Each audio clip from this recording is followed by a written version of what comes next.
On the evening of the 18th of January, 1919, a Saturday, in a farmhouse on the Sandringham estate in Norfolk, a woman named Charlotte Bill sat beside a 13-year-old boy as he ceased for the last time. The room was small. The light outside had failed hours ago. The boy's body convulsed the way it had convulsed hundreds of times before, the muscles locking, the breathing stopping, the face draining of color, except that this time, when the episode ended, the stillness that followed was not recovery.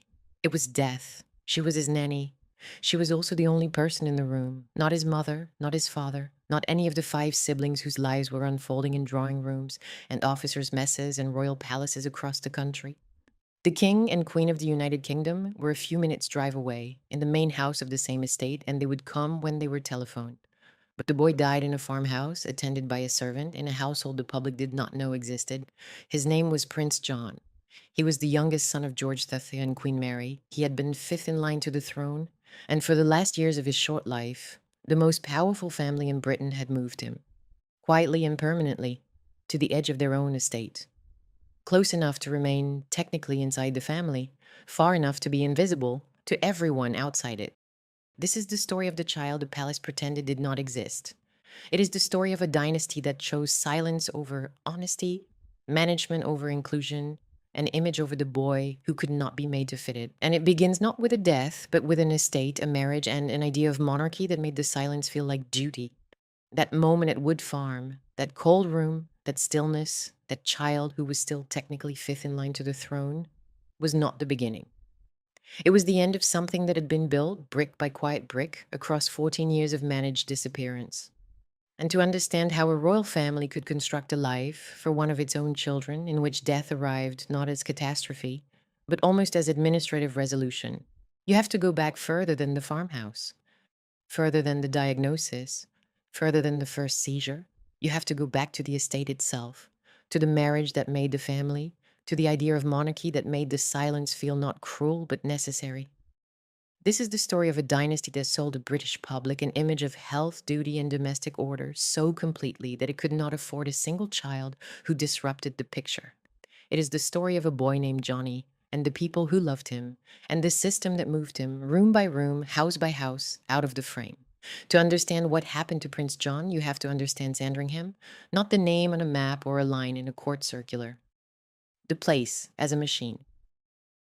In 1862, the estate was purchased for Albert Edward, Prince of Wales, the future Edward VII, as a private country retreat in Norfolk, away from the ceremonial architecture of London and Windsor. The price was approximately £220,000. What the Crown bought was not simply a house, it was a world.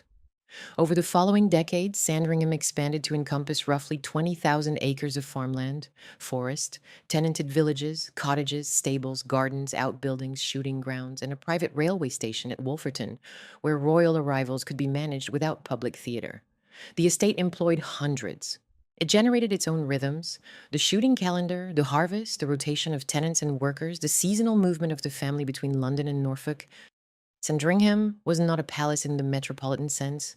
It was a self-contained rural kingdom, and that fact matters enormously, because it meant the royal family possessed, in private ownership, a geography large enough and complex enough to hide almost anything within its own boundaries. A building could be reassigned. A household could be separated. A child could be moved from one structure to another, and from the outside, nothing would appear to have changed at all. There is something about that capacity that is worth sitting with for a moment. Most families, confronted with a child whose health or behavior disrupted the household, would have had to make choices that involved the outside world: a hospital, an institution, a school with specialist provision, a conversation with a doctor in a consulting room that was not their own. The royal family at Sandringham did not need to do any of that.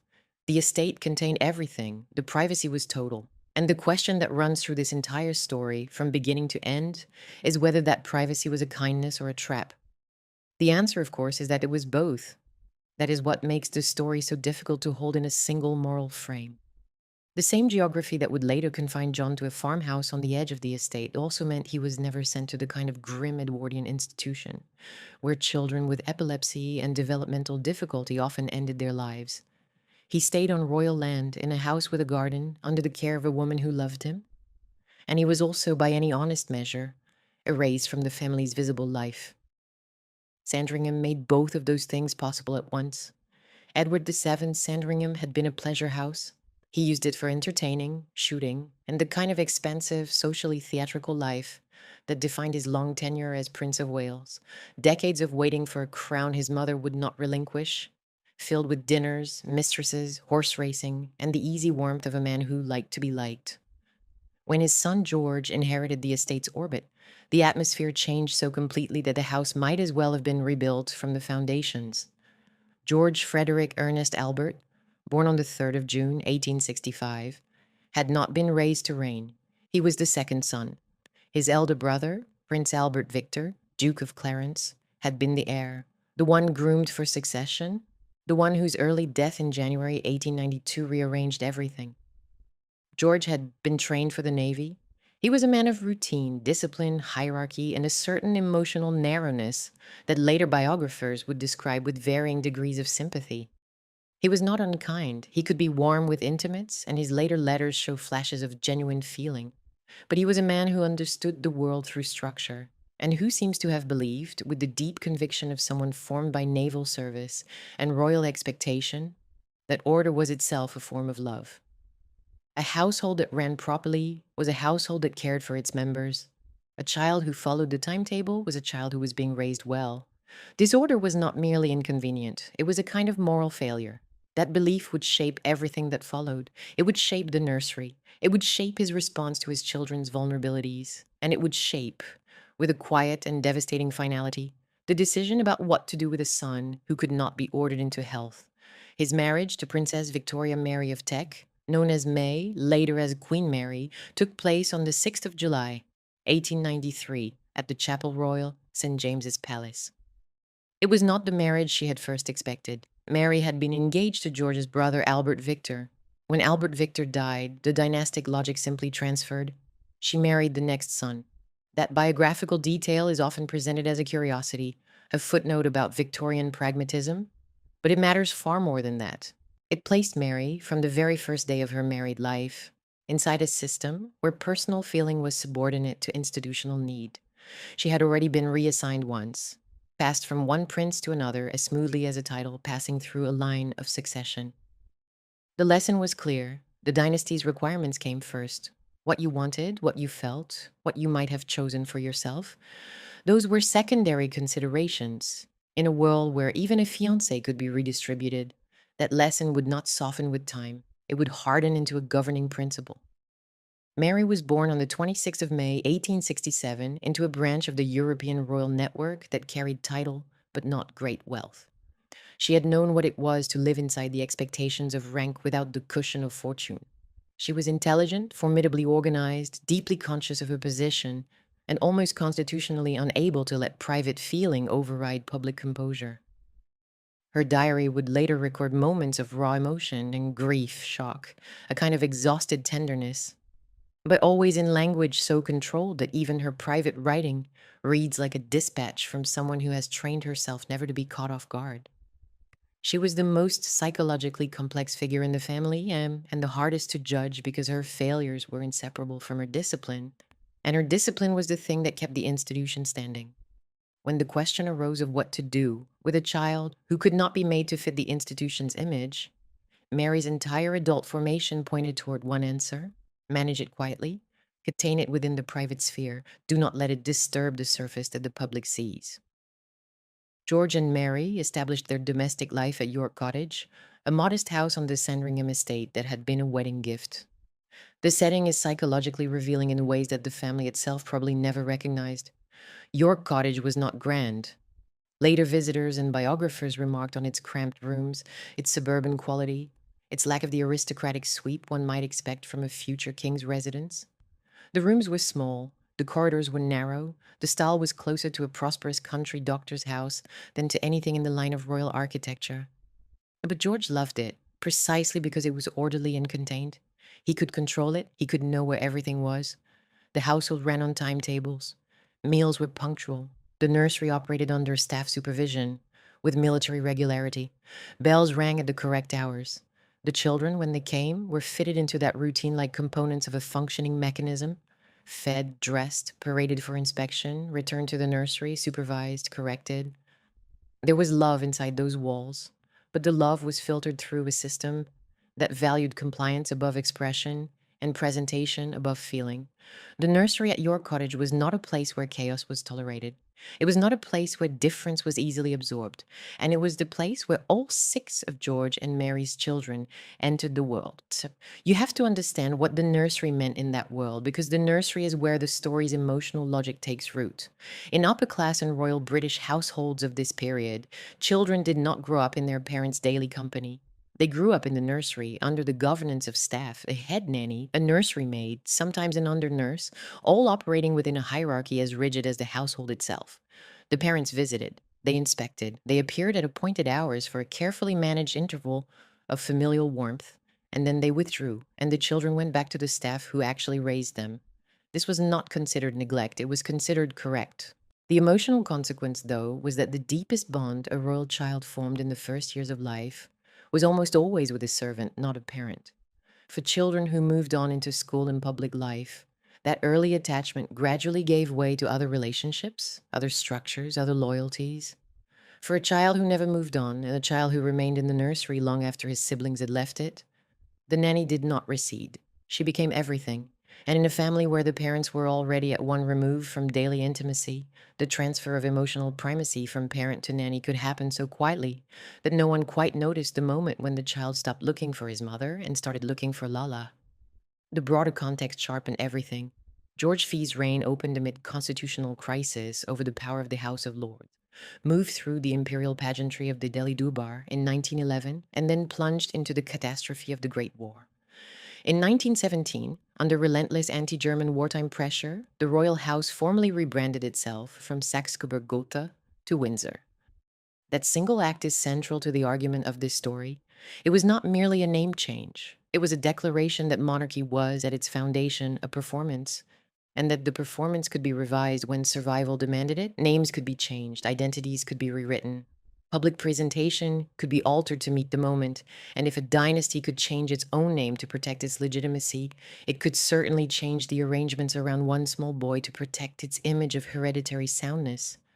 That is not an accusation. It is a structural observation. The same instinct that saved the monarchy in 1917, adapt, present, survive, was the instinct that would quietly remove Prince John from the family's visible life. The tools were the same, only the scale was different, now the people. Because a dynasty is not an abstraction. It is a collection of individuals, each carrying the name differently, each shaped by what the name demanded, each broken or preserved by what the name could not accommodate. Prince Edward, David to the family, and was born on the 23rd of June, 1894. He was the heir from the moment of his first breath, and the machinery of expectation surrounded him immediately. He was bright, charming in person, physically slight, and would grow into the kind of young man the press and the public found irresistible. A modern prince, restless, fashionable, impatient with protocol. He was also beneath the surface profoundly unsuited to the role he had been born into, though that crisis lay decades in the future. What matters for John's story is this: Edward was the template. He was what a royal son was supposed to look like: visible, presentable, camera ready, a face the nation could project its hopes onto. Every other child in the nursery was measured, consciously or not, against that standard. And there is a terrible irony here, one that would take decades to reveal itself. The child the family hid as unfit for the throne would prove to be far less dangerous to the dynasty than the glittering heir who abdicated it. But that revelation belongs to a later chapter. For now, David was the success. John would become the problem, and the distance between those two categories would widen until it became unbridgeable. Prince Albert, Bertie, was born on the 14th of December, 1895, the anniversary of the prince consort's death, a date the family considered unlucky. The superstition proved in its way apt. Bertie was knock-kneed, painfully shy, and afflicted from childhood with a stammer that his father's impatience only worsened. He was forced to wear corrective splints on his legs. His left-handedness was trained out of him. His early years were shaped by the relentless gap between what was expected of a king's son and what his body and temperament could deliver. He matters here because he complicates any simple reading of the family. The Windsors did not reject every child whose body fell short of the ideal. They tolerated Bertie's vulnerabilities. They managed his stammer. They disciplined his posture. They pushed him relentlessly and sometimes cruelly toward the shape of a functional royal man. What they could not tolerate, it seems, was vulnerability that could not be pushed into shape at all. Bertie could be improved, John could not. And that distinction, not between love and hatred, but between a problem that could be managed into public usefulness and one that could not, was the line that separated the child who stayed visible from the child who disappeared. Princess Mary, born on the 25th of April, 1897, was the only daughter. She completed the family portrait, the healthy, dutiful girl who proved the nursery could produce sons and a daughter alike. Her trajectory would carry her into marriage, a title of her own, and a life that moved away from the central family drama before its worst passages arrived. She matters in this story not for what she did, but for what she represented. The child who fit. No friction, no crisis, no management required. She was absorbed into the dynastic image as smoothly as a figure placed into a photograph, and her ease in that frame makes John's exclusion from it sharper. Prince Henry, born on the 31st of March, 1900, followed the conventional route without deviation. School, military shaping, the formation of a recognizable royal man. He would become Duke of Gloucester, serve in the army, and live the kind of life the institution understood how to accommodate. Solid, unremarkable, dependable. His importance to John's story is structural. He is one more sibling who moved outward through the expected sequence of school, service, title, and public role. One more departure from the nursery. One more absence John would feel. Prince George, born on the 20th of December 1902, was different. He was the nearest to John in age. Only 3 years separated them, and later accounts consistently identify him as the sibling with whom John shared the closest bond in those early nursery years. George was lively, warm, and would later develop into the most glamorous and most privately troubled of the brothers. But in the years before school claimed him, he was simply the brother nearest to Johnny in the daily orbit of the nursery, the one who played with him, the one who shared the small domestic world of York Cottage in the way that only children close in age can share it. When George was sent to St. Peter's Court Preparatory School in 1912, John did not follow. That separation, which was merely administrative in the life of one brother, was devastating in the life of the other. It was the first clear signal that John's childhood would not follow the script his siblings' childhoods were written in. And the loss was not abstract. It was the loss of a specific boy, a specific companion, a specific presence in the room next door. It is through George that the scale of what was taken from John becomes real. Queen Alexandra, George Fee's mother, widow of Edward VII, belonged to an older, warmer version of the court. She was Danish by birth, famously beautiful in her youth, partially deaf by middle age, and emotionally generous in a way that cut against the controlled atmosphere of her son's household. She adored her grandchildren. Later accounts connect her especially to John, to the garden that was made or set aside for him at Sandringham, to an indulgence and tenderness that the parental center of the family could not quite provide. She represents something vital in this story, proof that the family was not monolithic. There were other emotional registers available. There were people within the royal world who responded to John not as a problem to be managed, but as a child to be enjoyed. Alexandra's presence near John in his later years is one of the few consistent sources of warmth in a narrative that grows steadily colder. She was old, she was fading, she belonged to a world that was passing, but she could still offer what the institution around her increasingly could not. Love that did not come, with conditions attached to presentation. Charlotte Jane Bill, Lala, was born in 1875 and entered the royal nursery as a servant. She is not a supporting character in this story. She is its emotional center. In the upper-class British nursery system of the Edwardian period, the nanny was not a babysitter. She was the daily reality of a child's life. The parents appeared for formal moments, goodnight kisses, Sunday outings, inspection. The nanny was the voice at bedtime, the hand during illness, the face that made the world feel stable. For most of the royal children, this arrangement was a phase they outgrew. They aged out of the nursery and into schools, tutors, military preparation, public roles. The nanny receded, but John did not age out. As his siblings left one by one for the world beyond the nursery walls, John's dependence on Lala did not diminish, it deepened. She became not merely his carer, but his primary attachment figure, the person around whom his emotional life organized itself, the adult whose presence meant safety. When the family eventually moved him to Wood Farm, it was Lala who went with him. When he died, it was Lala who was beside him. The dynasty employed her. What she gave was something the dynasty could not buy or command. And the gap between those two facts, the professional role and the personal devotion, is one of the most quietly devastating threads in the entire story. Later accounts record that she was found heartbroken after his death and that she kept his memory with extraordinary fidelity for the rest of her life. The institution could forget John. Lala Bill could not. And there was Winifred Thomas, a local girl from the Sandringham estate, not royal, not aristocratic, not part of the machine. She was brought into John's life as a companion, a playmate arranged from the estate's own population, because by the time she entered his world, the family had already accepted that his companionship would not come from his siblings or from the normal social circuits of a royal child. It would be arranged, provided, managed from above.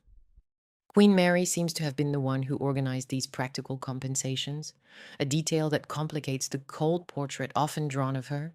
She was not indifferent. She was working within the limits she had accepted, limits set by the institution, by medical advice, by the culture of silence that surrounded disability in the early 20th century. The tragedy is not that Mary did nothing.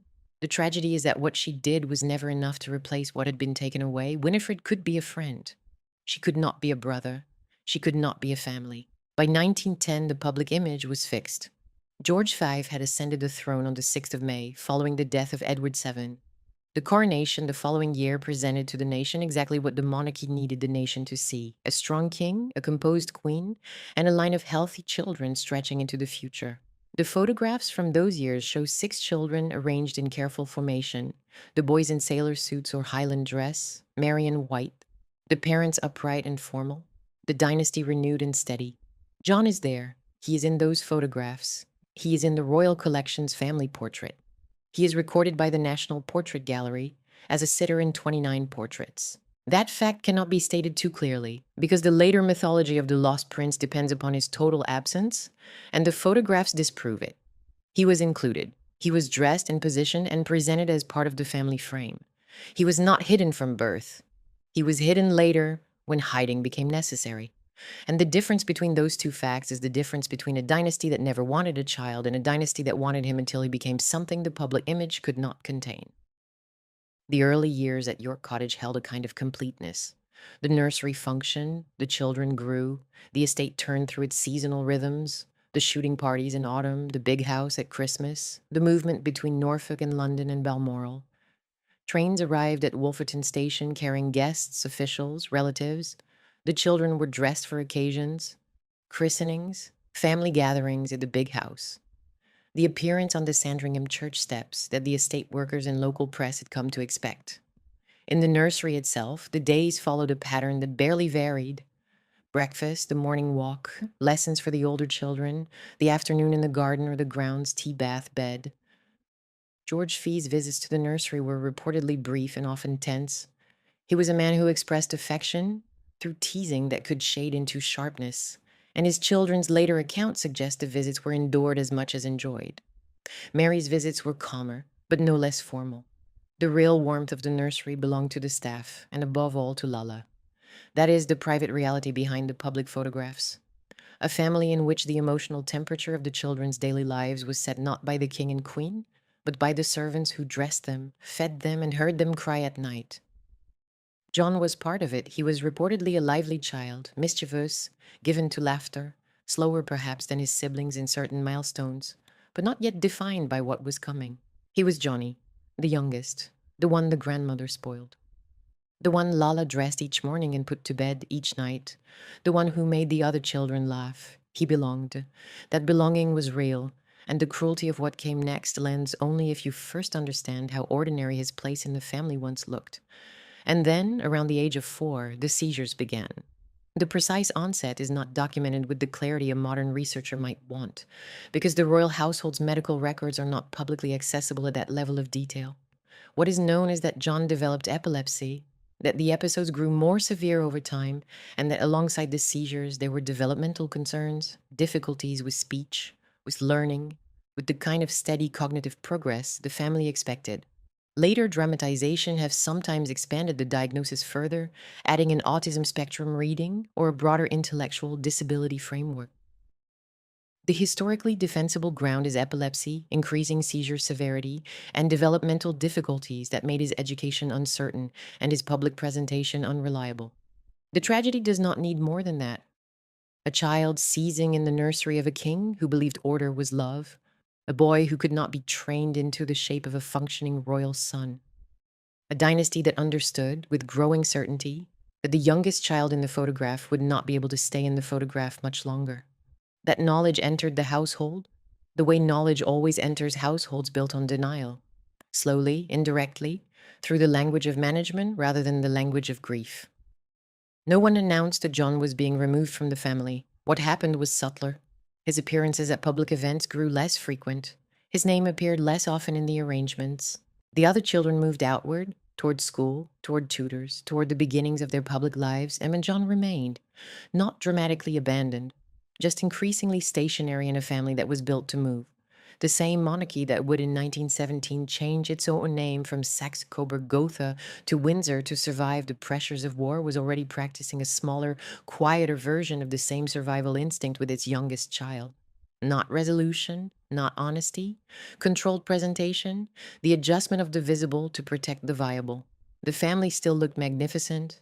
The public saw a king and queen with 6 children, a dynasty deeper than any crisis, a household that embodied everything the nation wanted to believe about continuity, health, and the strength of blood. But behind the image, one boy was already beginning to slip. First from expectation, then from routine, then from the rhythm of his siblings' lives, and the estate that had been built to give the royal family total privacy was about to reveal its other function, not just as a retreat from the public gaze, but as the instrument through which a child could be moved from the center of a family to its outermost edge, so gradually that the movement itself might almost be mistaken for care. By the time the monarchy was fighting to look purely British and unshakably strong during the Great War, the child least able to carry that image was no longer moving forward with the rest of the family. His brothers were heading towards schools, uniforms, and the beginnings of public duty. His sister was growing into her expected role. His parents were absorbed by the demands of a wartime throne. And Johnny, the youngest, the funniest, the one Lala loved best, was standing still. What came next was not a single act of banishment. It was something more British than that, and in its way more devastating.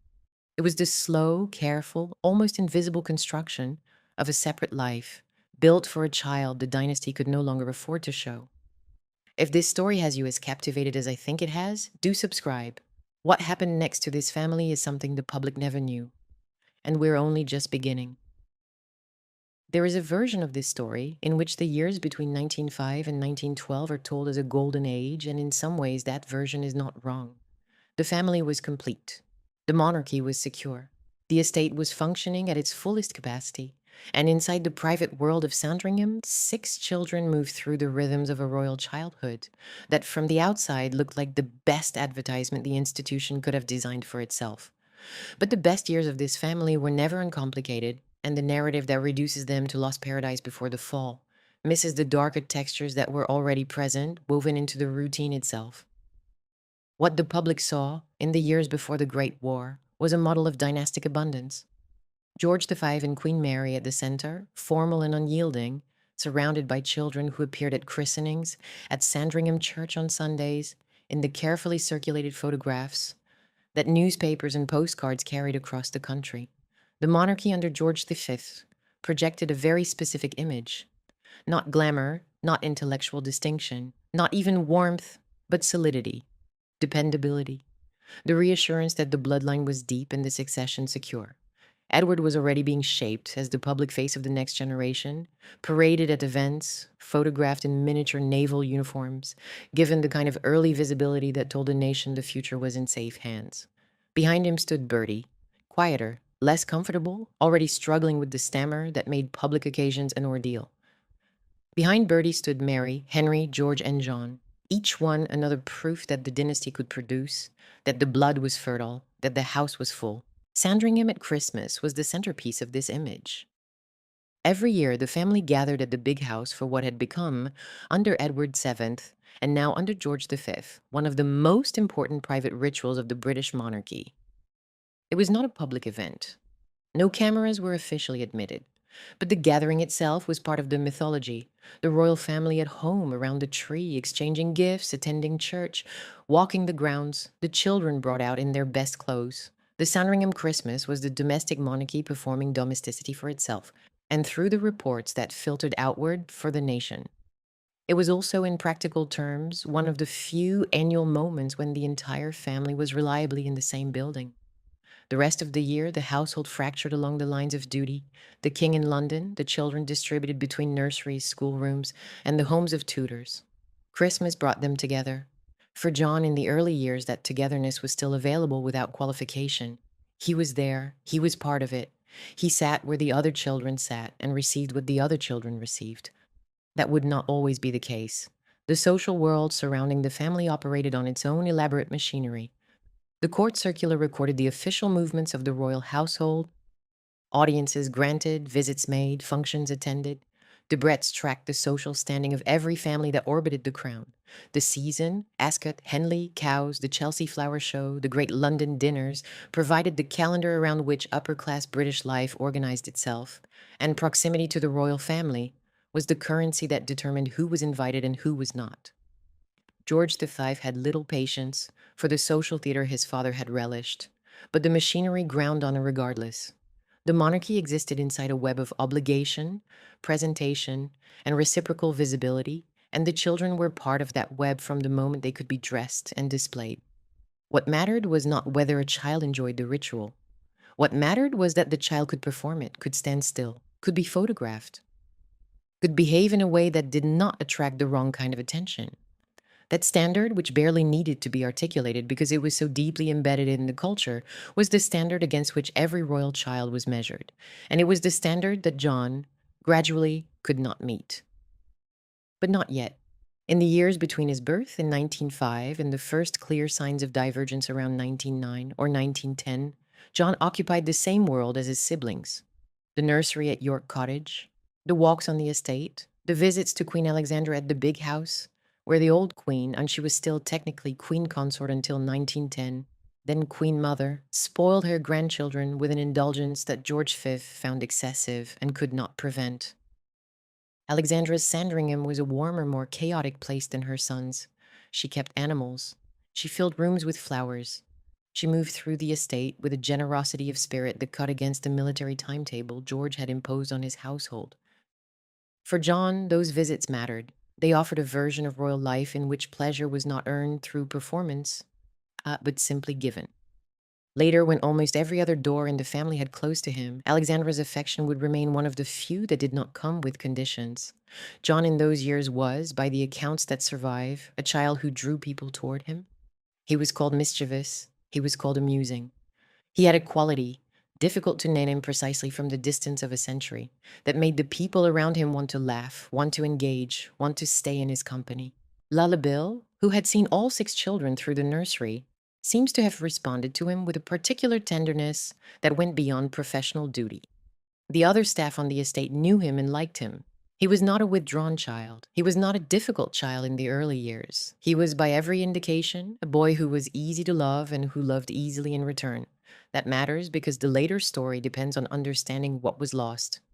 Not an abstraction, not a case study, a specific child with a specific capacity for connection, living inside a system that would eventually decide his capacity for connection, was less important than his capacity for presentation.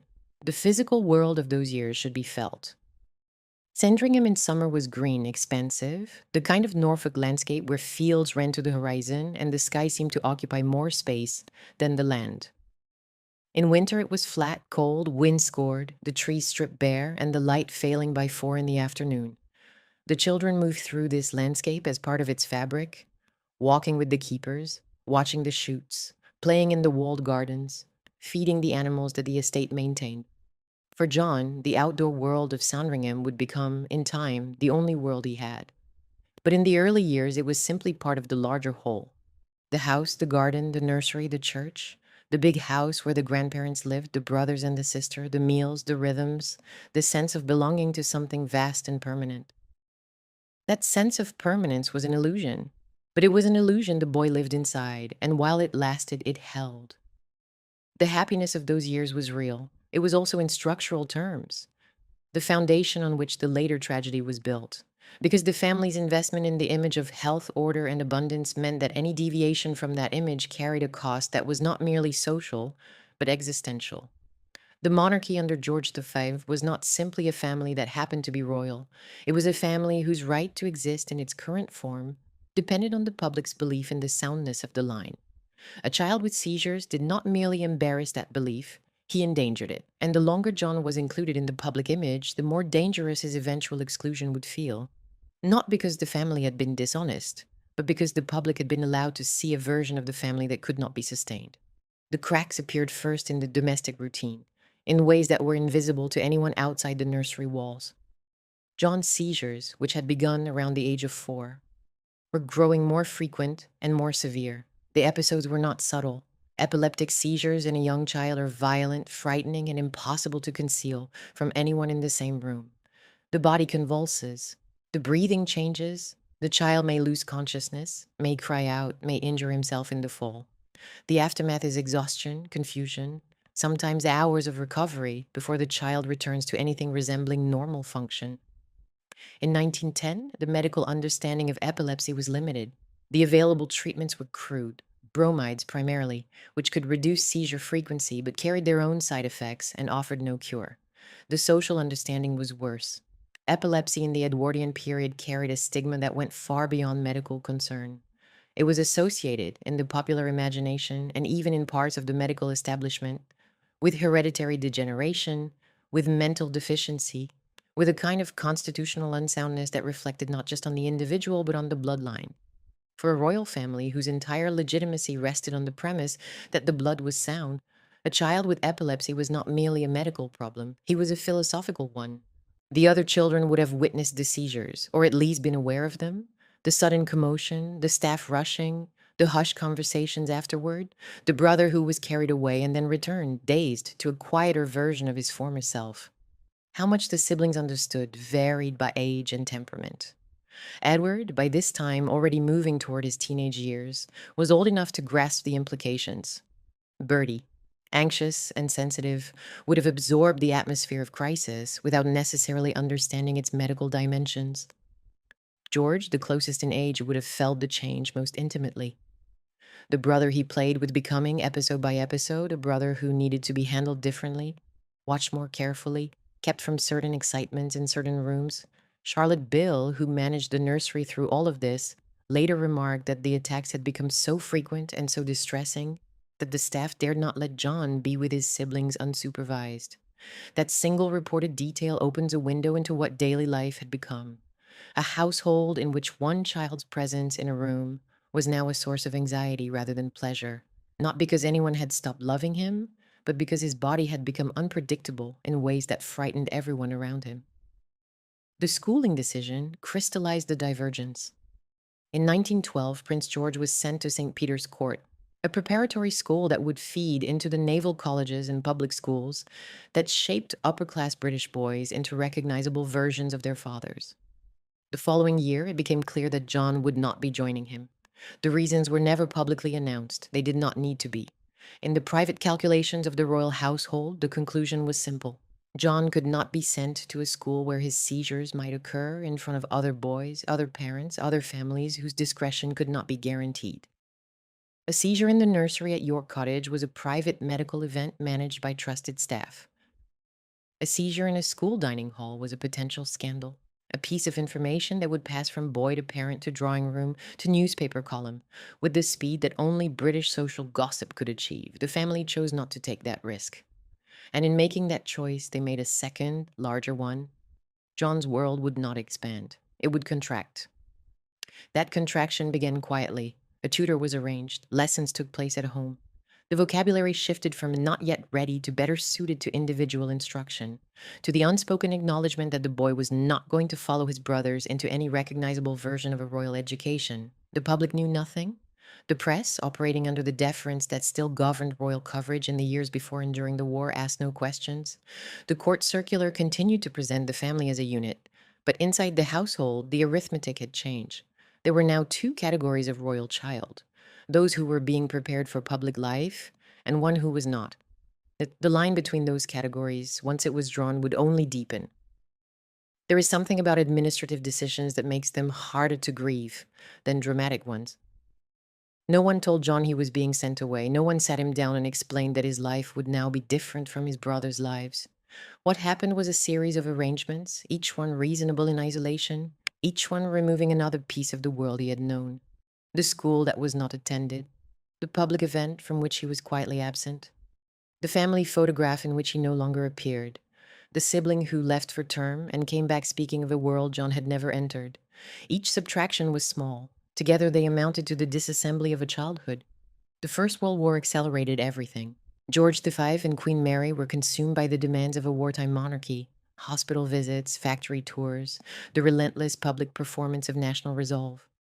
The older children were moving into roles shaped by the conflict. Edward, now Prince of Wales, was pressing to serve at the front, his desire for action becoming one of the defining tensions of his early adult life. Bertie entered the Royal Naval College at Osborne and later served at the Battle of Jutland. The machinery of the family was oriented entirely toward the war effort, toward the projection of sacrifice and strength, toward the rebranding of the dynasty itself. In 1917, under anti-German wartime pressure so intense that even the king's own cousins were being scrutinized, the royal house changed its name from Saxe-Coburg-Gotha to Windsor. It was the most dramatic act of institutional self-preservation the British monarchy had undertaken in living memory. The message was unmistakable. This family would do whatever was necessary to survive. It would change its name. It would change its image. It would adapt, present, and endure.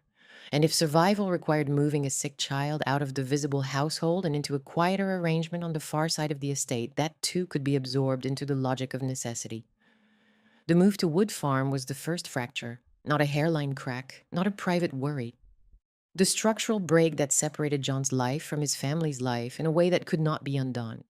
The precise chronology is difficult to pin down with certainty because the royal household did not announce the move and secondary sources vary. Some accounts placed the decisive separation in 1916, others in 1917. The most defensible reading is that John's withdrawal from the main household became increasingly marked from about 1916 onward, and that by 1917 he was established at Wood Farm under Charlotte Bill's care as a functionally separate domestic unit. That ambiguity is itself revealing.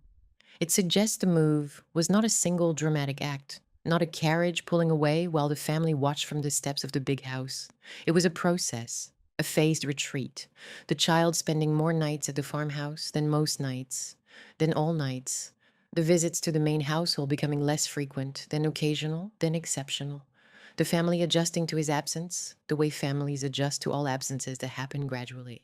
By the time the change is complete, everyone has already accommodated it, and the shock that should have accompanied the separation has been distributed across so many small moments that no single one of them carried enough weight to provoke a crisis of conscience.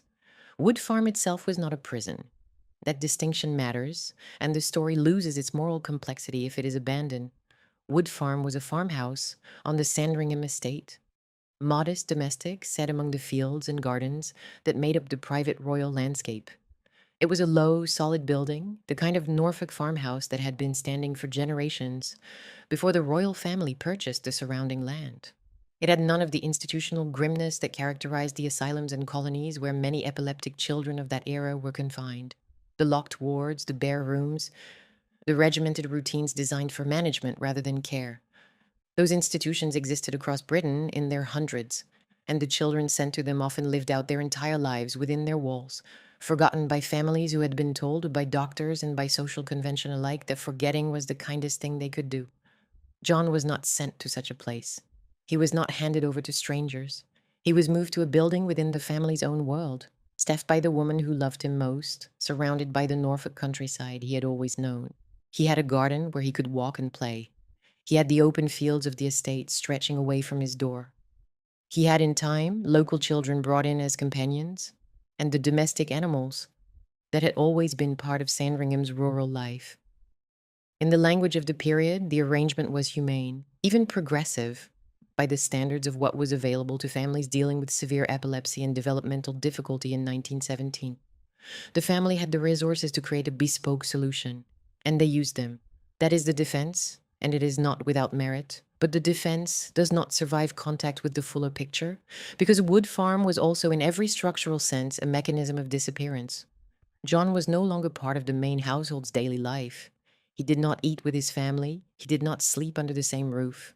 He did not appear at the public or semi-public occasions that define royal existence. His siblings visited, but they visited as one visits an outlying relative, periodically, with a sense of occasion, not as part of the ordinary rhythm of shared life. His parents came, but they came as overseers of an arrangement, not as the daily presence a 13-year-old boy might need. The physical distance between Wood Farm and the big house at Sandringham was not great. A few minutes by car, a walk across the estate.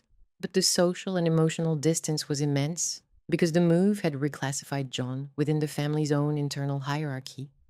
He was no longer one of the children. He was the child who lived elsewhere. And in a family where belonging was defined by presence, by appearing at dinner, by standing in the photograph, by being visible, living elsewhere meant something very close to not belonging at all. Charlotte Bill went with him.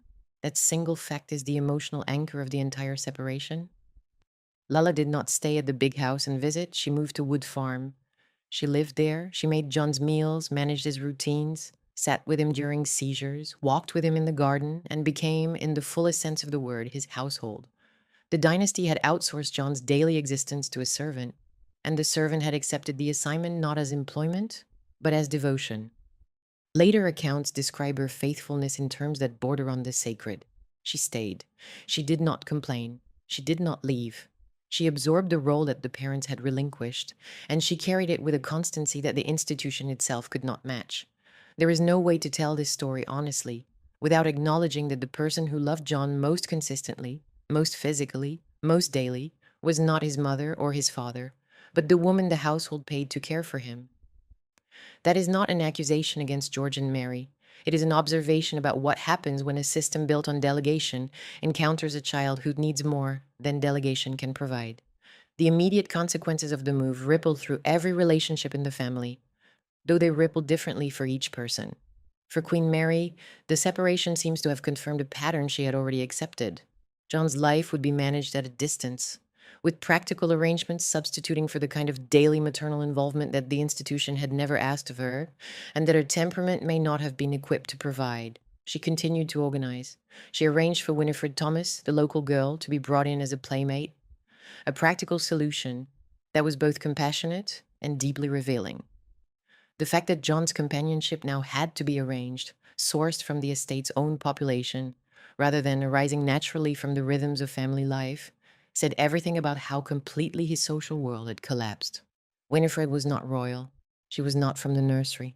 She was a child from the village, selected because she was near John's age and willing to spend time with him. She seems to have done so with genuine warmth, and the bond they formed was by all accounts real. But the arrangement itself was a monument to what had been lost. A prince of the United Kingdom, fifth in line to the throne, whose closest companion was now a girl chosen for him by his mother because his own siblings were no longer available. Queen Mary ensured that John's material needs were met. She visited. But the visits were not the same as presence, and the organization was not the same as intimacy, and the gap between what she provided and what the boy needed was the gap that defined her motherhood of John from this point forward.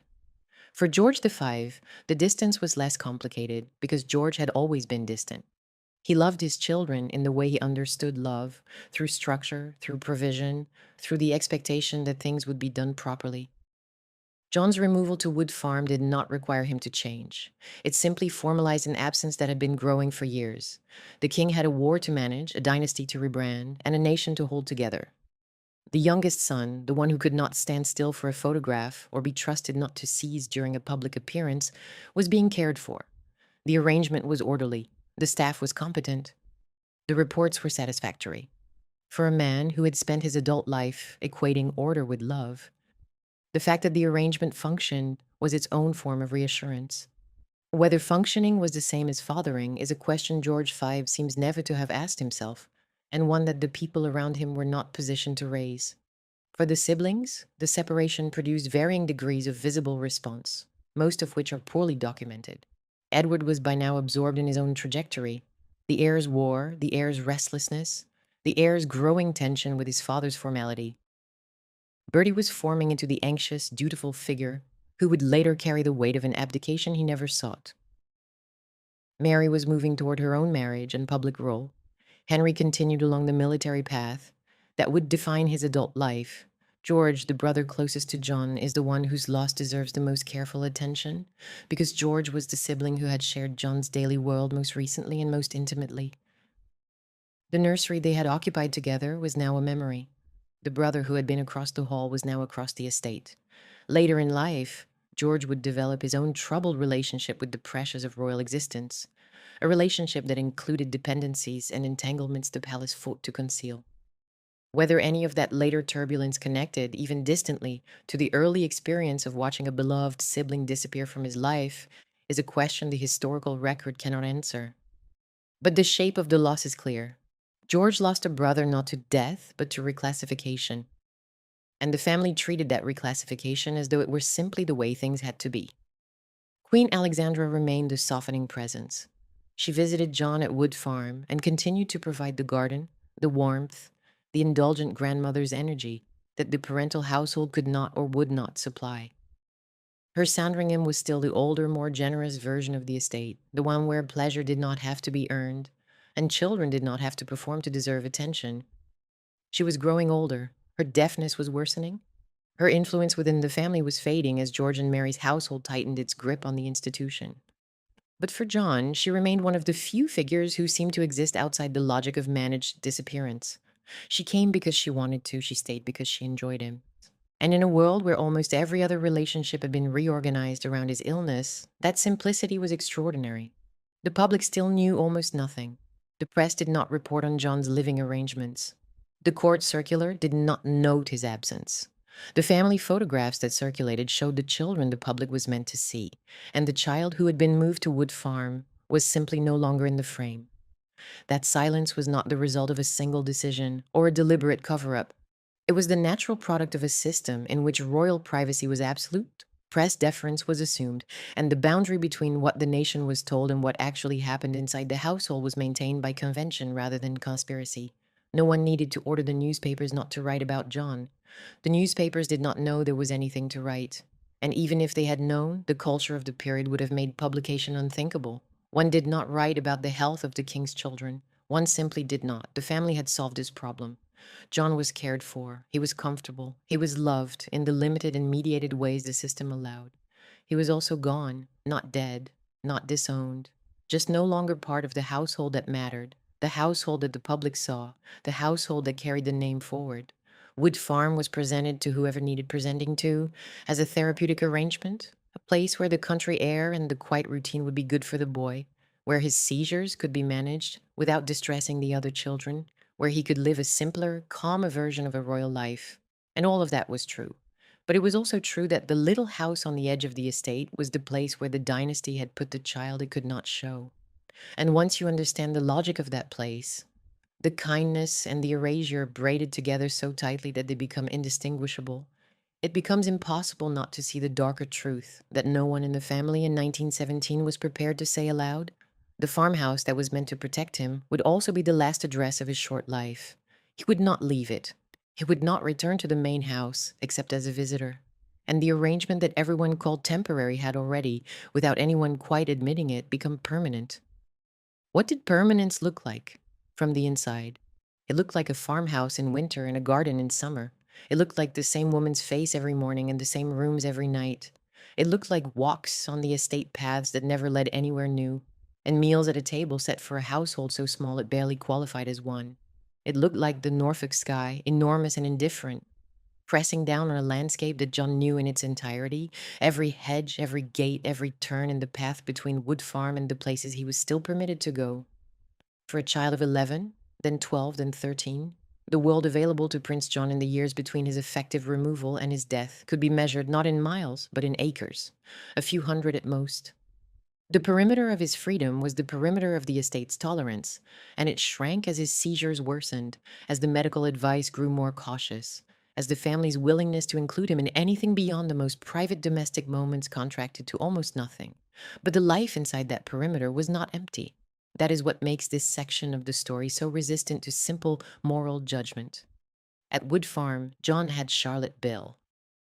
He had the garden that Queen Alexandra had helped make special for him, a place of flowers, of outdoor work, of the kind of sensory engagement that did not require the social performance the main household demanded. He had animals, the chickens and other creatures that were part of the estate's rural fabric, and he seems to have responded to them with the kind of uncomplicated pleasure that the human world of the family had made increasingly difficult. He had Winifred Thomas, who came to play with him and whose presence broke the closed circuit of servant and child that might otherwise have defined his every waking hour. He had on occasion visits from his grandmother, who still moved through the estate with an older, warmer energy than the parental household could generate. And he had the routines that Lala had built for him, the small repeating structures of a day designed not for ambition or development but for stability. Breakfast, the garden, a walk if the weather held and his body allowed it, lunch, rest, which after a seizure might stretch into hours of exhausted sleep. Tea. The evening routine. Bed.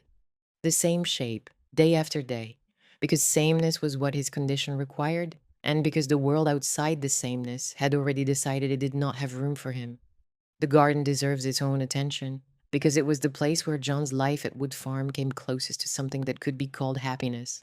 Gardens mattered at Sandringham. The estate was, among other things, a vast horticultural enterprise, and the cultivation of plants, flowers, and kitchen produce was woven into the daily rhythm of the place.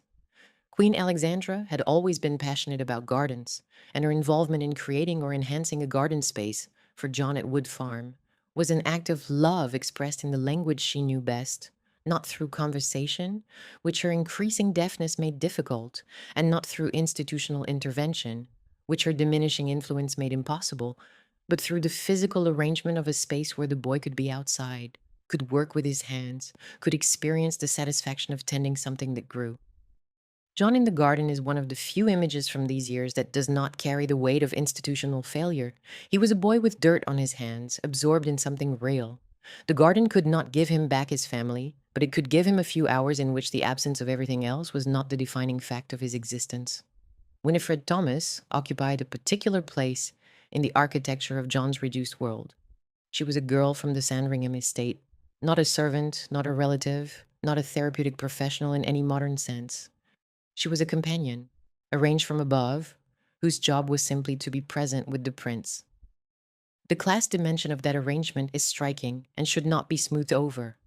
In Edwardian and Georgian Britain, the social distance between a royal child and an estate worker's child was vast, and the fact that John's closest companion outside the household staff was drawn from the village rather than from the nurseries of other great families tells you everything about how completely his social world had collapsed. No suitable aristocratic playmates were being arranged. No children of courtiers or cousins were being sent to Wood Farm for afternoon visits. The families that orbited the crown would have known at some level that the youngest prince was unwell, and the culture of the period would have made association with that illness something to be avoided rather than embraced. Winifred came because the estate could provide her. She stayed because the bond was genuine, and the fact that a local girl and a prince could form a friendship inside the walls of a royal farmhouse, while the dynasty to which he belonged carried on as though he barely existed, is one of the most quietly devastating details in the entire story. There is something about this substitute life that was constructed for John at Wood Farm that demands careful attention, because it reveals the family's response to his condition in all its painful ambiguity.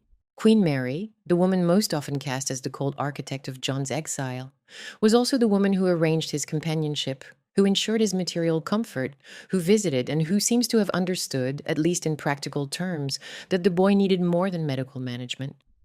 She provided what she could within the limits she had accepted. The question is whether those limits were truly immovable or whether they were the limits of imagination. The boundaries of what a woman trained from birth in the logic of institutional duty could conceive of as possible. Mary had been raised to believe that the institution came first. She had watched her own engagement transferred from one prince to another without public objection. She had absorbed the lesson that personal feeling was the thing you set aside so that the larger structure could hold. She had internalized that belief so completely that it shaped not just her public behavior, but her private emotional architecture. She could organize a playmate for her son. She could arrange for Winifred Thomas to visit, for the garden to be maintained, for the domestic routines at Wood Farm to be comfortable, and orderly. She could not, it seems, reorganize the institution to include him. She could not challenge the premise that a child with seizures was better kept out of sight. She could not imagine a version of royal life in which John's condition was acknowledged publicly and accommodated openly. The distance between what she provided and what justice would have required is the distance between kindness and courage, and it is the space in which John's tragedy unfolds. Mary was not a monster. She was something harder to reckon with, a woman who did her best inside a system she never questioned, and whose best was not enough. The medical dimension of these years deserves precision rather than speculation. John's epilepsy was severe and worsening. The seizures were becoming more frequent, more prolonged, and more physically taxing. The physicians attending him, whose names and specific recommendations are not well documented in public sources, would have been working with the limited pharmacopoeia available in the 19 teens. Bromide salts, primarily, which could dull seizure activity but at the cost of sedation, cognitive blunting, and a range of unpleasant side effects. There was no cure. There was no surgical option. There was no understanding of epilepsy sophisticated enough to offer the family a credible hope that John would improve.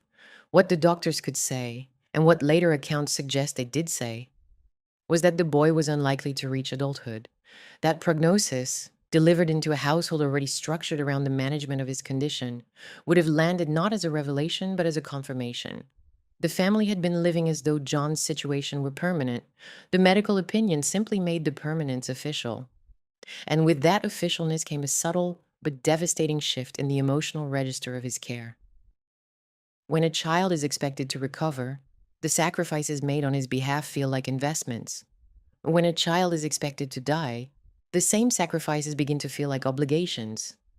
Duties to be discharged with decency, not futures to be built with hope.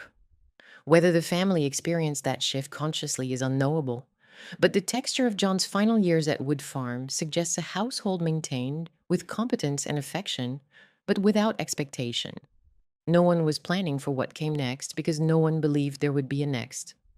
The temptation, when describing these years, is to reach for a broader diagnostic framework, to name what John had beyond epilepsy, to identify the developmental difficulties with modern clinical language, to place him on a spectrum or within a category that would make his condition legible to a contemporary audience.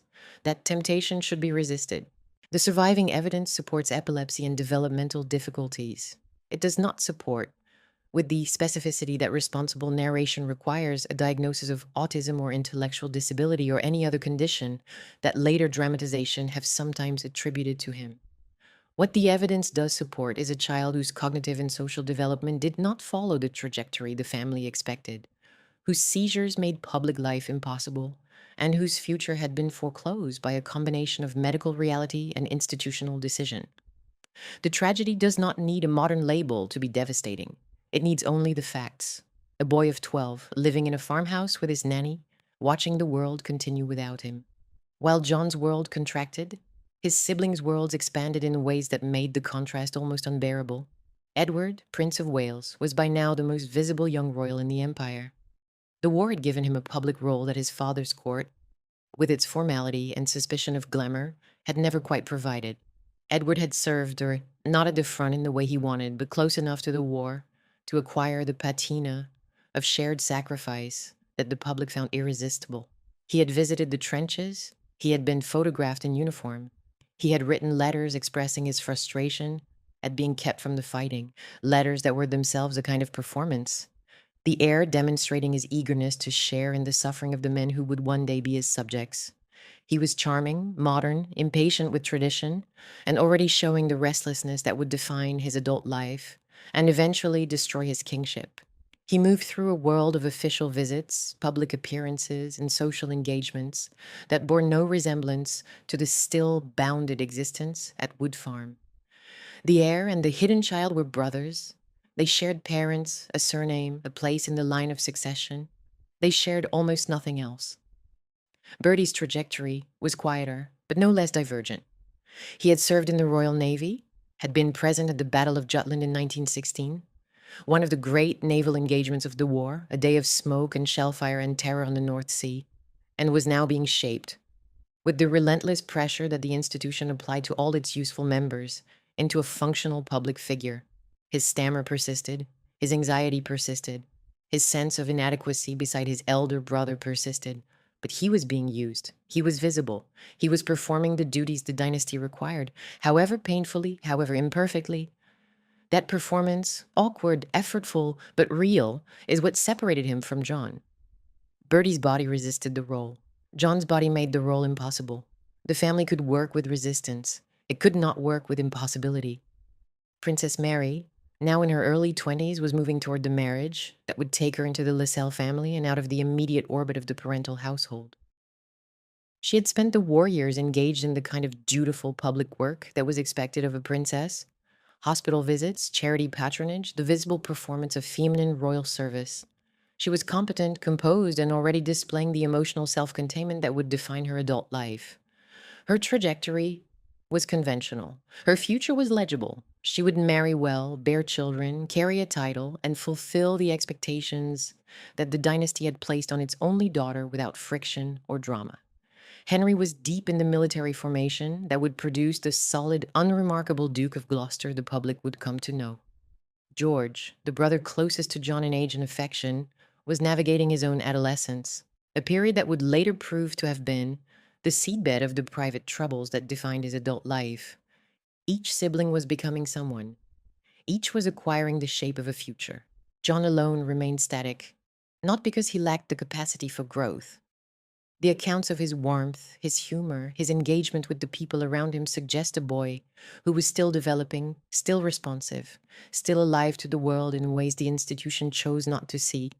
But because this system had decided that his growth did not matter, he was being maintained, he was not being raised, the institutions that failed Prince John should be named plainly, because the failure was not the work of two bad parents.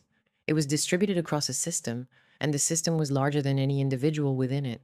Medicine failed him, not through malice, but through the limits of its era. The physicians could manage symptoms. They could not alter the course of his illness, and they could not offer the family a framework for thinking about epilepsy that went beyond containment and prognosis. In the broader medical culture of the 19 teens, epilepsy was still surrounded by assumptions about hereditary taint, about the connection between seizure disorders and mental degeneracy, about the desirability of separating affected individuals from the general population. The family would have absorbed those assumptions, even if they were never stated so bluntly in a consulting room.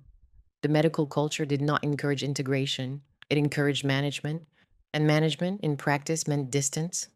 The aristocratic and royal culture surrounding the family failed him, because that culture interpreted disability through the lens of hereditary anxiety and social shame. A child with seizures was not merely ill. He was evidence that something in the bloodline had gone wrong, and in a world where bloodline was the foundation of legitimacy, that evidence had to be suppressed. The press failed him, not through active cruelty, but through the deference that made royal privacy absolute and royal suffering invisible. No journalist investigated. No editor demanded answers.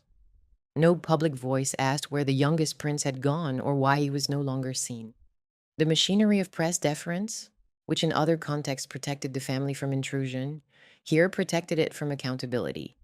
And the palace itself failed him, because the palace chose silence as its strategy and maintained that silence with the institutional discipline that was in other contexts its greatest strength. No single villain was necessary.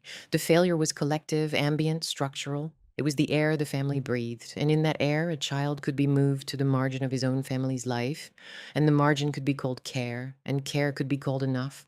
The second fracture came at Christmas, 1918. The war was over.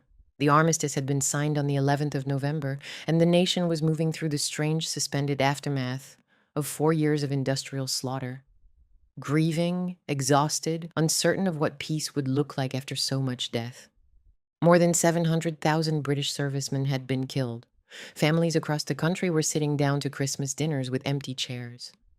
The royal family, which had spent the war years projecting sacrifice and solidarity, George V had visited the front, had renounced German honors, had changed the dynasty's name, had given up alcohol for the duration as a gesture of shared austerity, now gathered at Sandringham for the first peacetime Christmas in 5 years.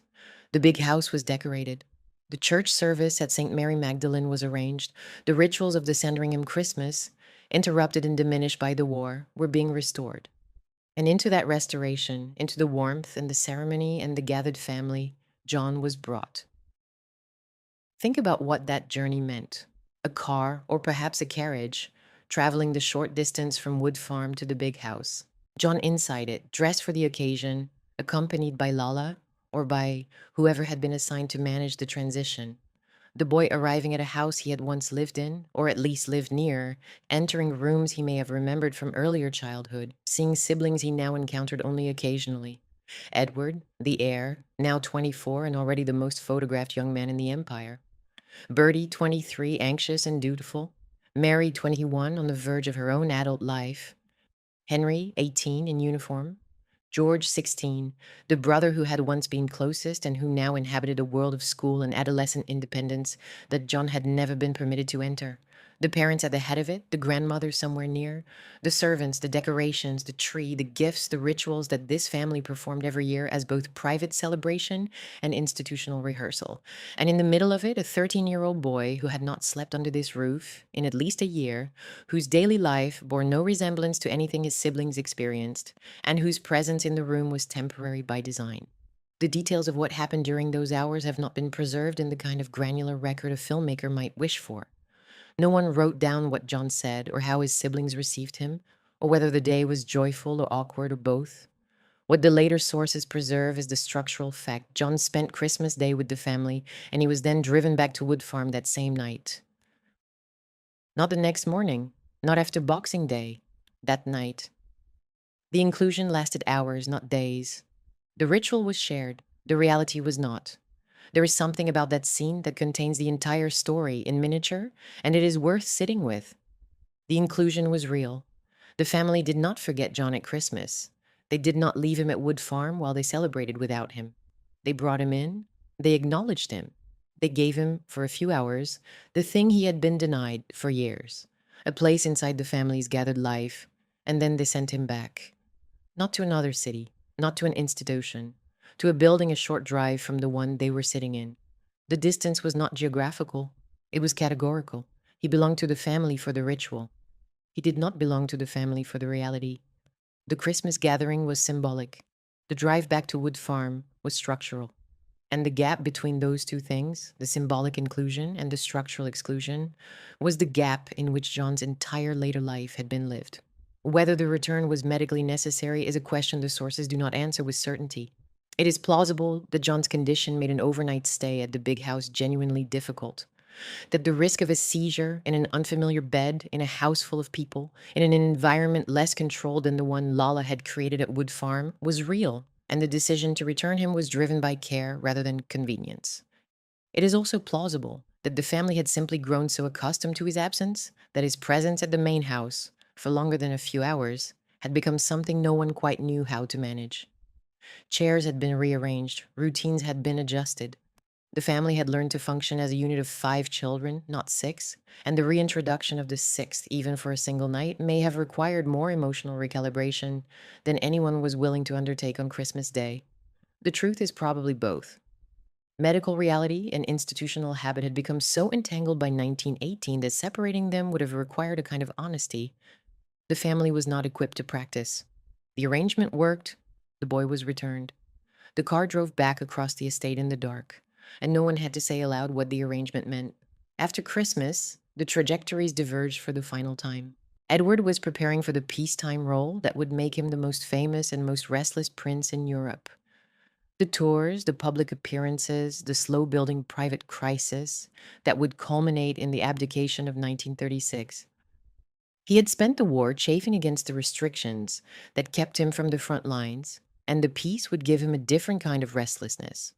The sense that the role he had been born into was too small, too rigid, too bound by the formality his father worshipped and he despised.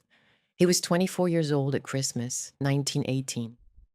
He was glamorous, sought after, admired by a public that saw in him the promise of a more modern monarchy.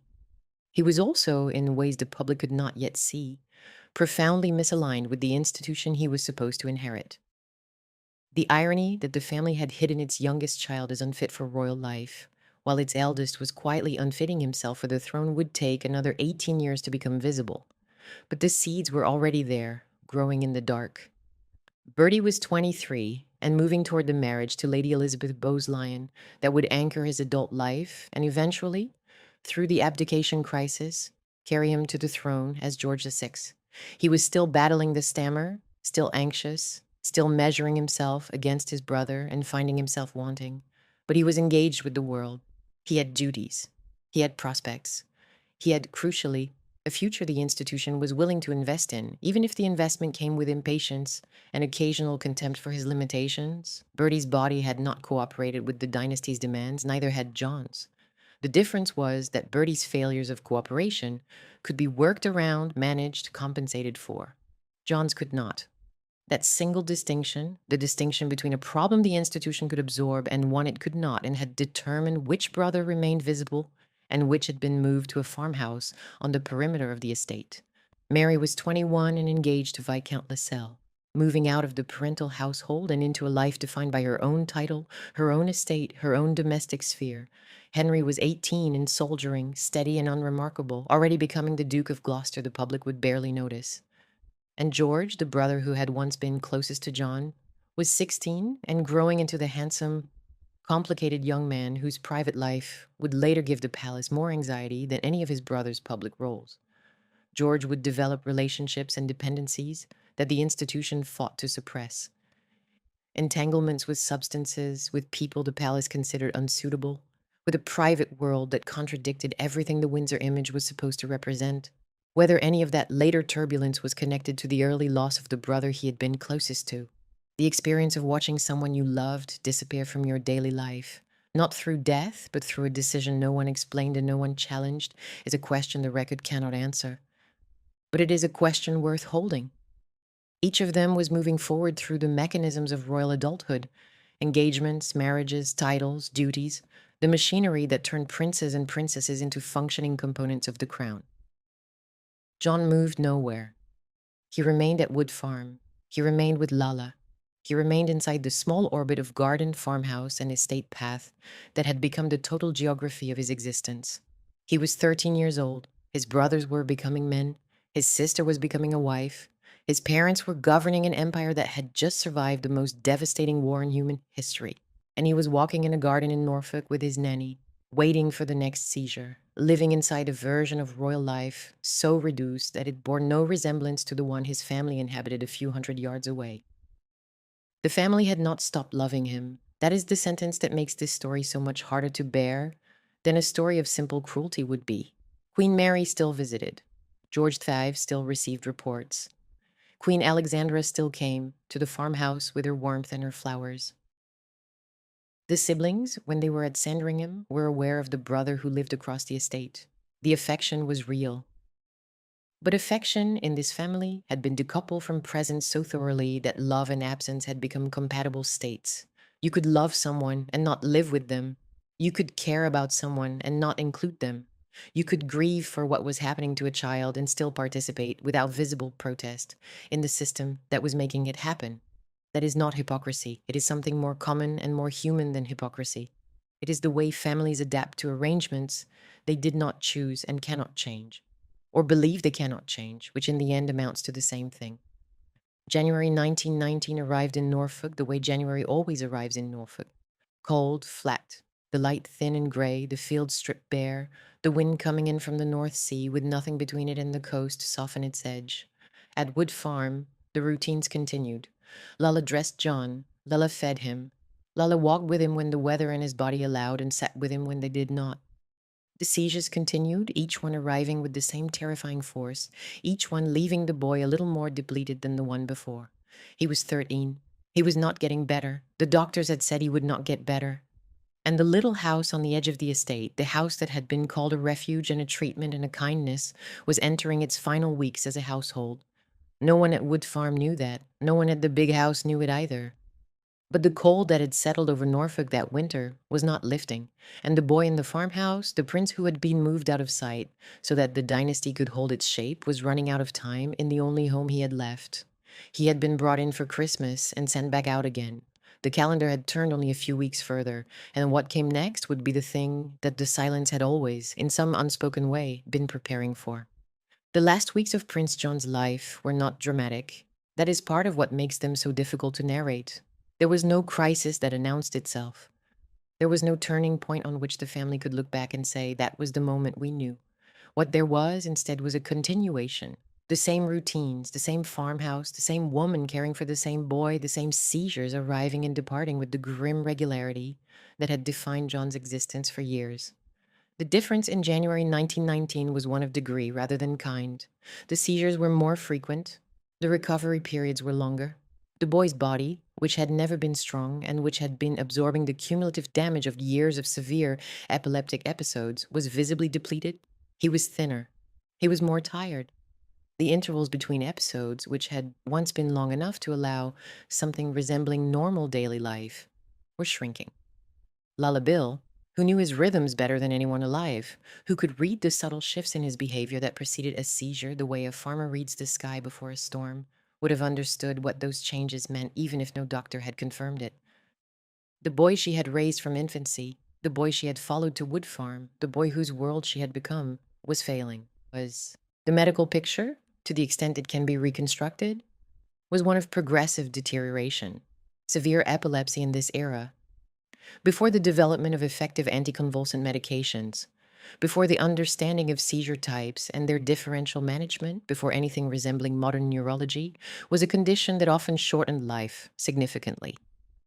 Each major seizure carried risks: aspiration, injury from falling, the cumulative neurological damage of repeated episodes, the simple exhaustion of a body that could not rest between crises. The bromides that were the primary treatment available could blunt the frequency of seizures but could not eliminate them, and their long-term use brought its own constellation of problems and cognitive dulling, skin eruptions, a kind of pharmacological fog that made the patient quieter but not better. John had been living inside that fog to varying degrees for years. The doctors attending him would have known that his prognosis was poor. Whether they communicated that knowledge to the family in explicit terms, or whether the family simply absorbed it through the accumulation of failed hopes, is not recorded. What is recorded is the outcome. The boy was not recovering. The boy was not going to recover. And the household at Wood Farm, which had been built on the premise of care and management, was now, without anyone quite naming it, a household organized around waiting.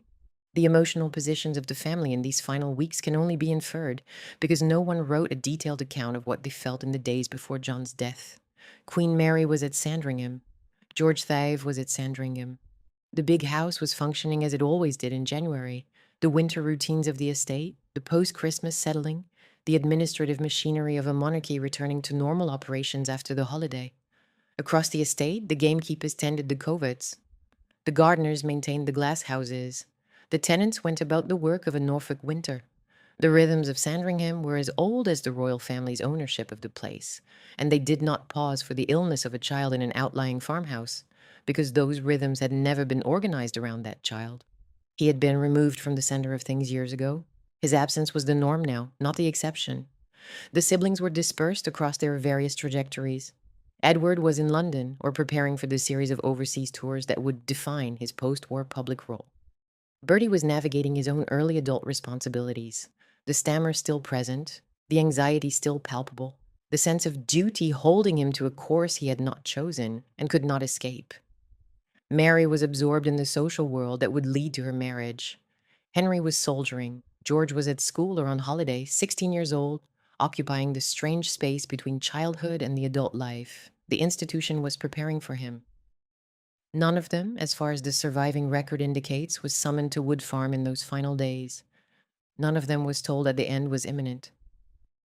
The family had lived with John's condition for so long, had accommodated it so thoroughly, had adapted their emotional architecture so completely to his absence from their daily lives, that the final deterioration seems to have registered not as an emergency, but as a deepening of a situation they had already accepted.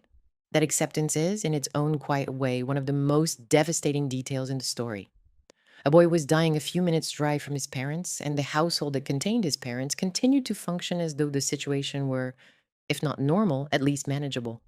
Because that is what this family did. It managed. It had been managing John for years. It would manage this too. At Wood Farm, the days narrowed. The garden was winter bare, the flower beds that Queen Alexandra had helped create now dormant, the paths muddy or frozen depending on the day's temperature. The Norfolk landscape offered its usual January palette: gray sky, brown field, the skeletal lines of bare trees, against a horizon that seemed to flatten everything beneath it. The light failed early. By 3:30 in the afternoon, the windows of the farmhouse would have needed lamplight, and by 5 the dark would have been nearly complete, the kind of deep rural dark that exists only in places far from cities, where the sky presses down and the silence of the empty fields feels absolute. The walks that had once given John pleasure were now limited by his strength, by the weather, and by the increasing caution of the staff around him. A fall during a seizure outdoors, on frozen ground or muddy paths, was a genuine danger. The routines Lala had built, the small repeating structures that gave shape to his days, continued. But they continued with a fragility that even the most careful maintenance could not disguise. A seizure could interrupt anything. It could arrive during a meal, during a walk, during the quiet of the evening, turning an ordinary moment into a medical crisis, and then, after the crisis passed, leaving behind the same exhausted stillness that had become the baseline of John's existence. Lala managed each one. She had been managing them for years, and the practice had given her a competence that the family relied on absolutely. She knew how to position his body during a convulsion. She knew how to protect his head. She knew the recovery protocols, such as they were, and the signs that indicated whether a particular episode was resolving normally or worsening into something more dangerous. She knew all of this because she had learned it not through training, but through repetition, through the hundreds of seizures she had witnessed and managed across the years of John's life. That knowledge was her burden and her gift. It was also, in these final days, the thing that kept the household at Wood Farm functioning. Without Lala, the arrangement would have collapsed. With her, it held and fragile, exhausting, sustained by the will of a single woman who had given her life to a boy the Dynasty had given to her. The last ordinary day, if any of John's days at Wood Farm could truthfully be called ordinary, is not documented with the specificity that would allow a precise reconstruction. We do not know what he ate on the morning of the 18th of January, 1919. We do not know what he said to Lala, or whether he played in the garden despite the cold, or whether he was well enough that day to walk outside at all. We do not know whether the seizure that would kill him was preceded by any warning that Lala or the staff recognized. A change in mood, a restlessness, the subtle prodromal signs that sometimes announce a major epileptic episode. We do not know whether his last conscious hours were spent in comfort or in distress, in the warmth of the farmhouse or in the grip of the anxiety that severe epilepsy can produce between episodes. What we know is the shape of the day as it has been preserved in later accounts. A Saturday in January, cold, the light weak, the estate in its winter mode, the farmhouse operating as it always operated, Lala, John, the domestic staff, the bounded world of a few rooms and a garden, and an expanse of Norfolk sky that neither of them would leave that day. The 18th of January, 1919, a Saturday, Wood Farm, Sandringham, Norfolk. Later accounts commonly place the time of Prince John's death at approximately 5:30 in the afternoon.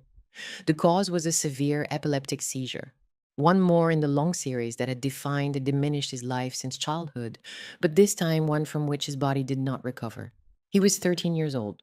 He had lived at Wood Farm, away from his family's main household for at least 2 years and probably longer. He had not attended school. He had not appeared at a public royal event in years.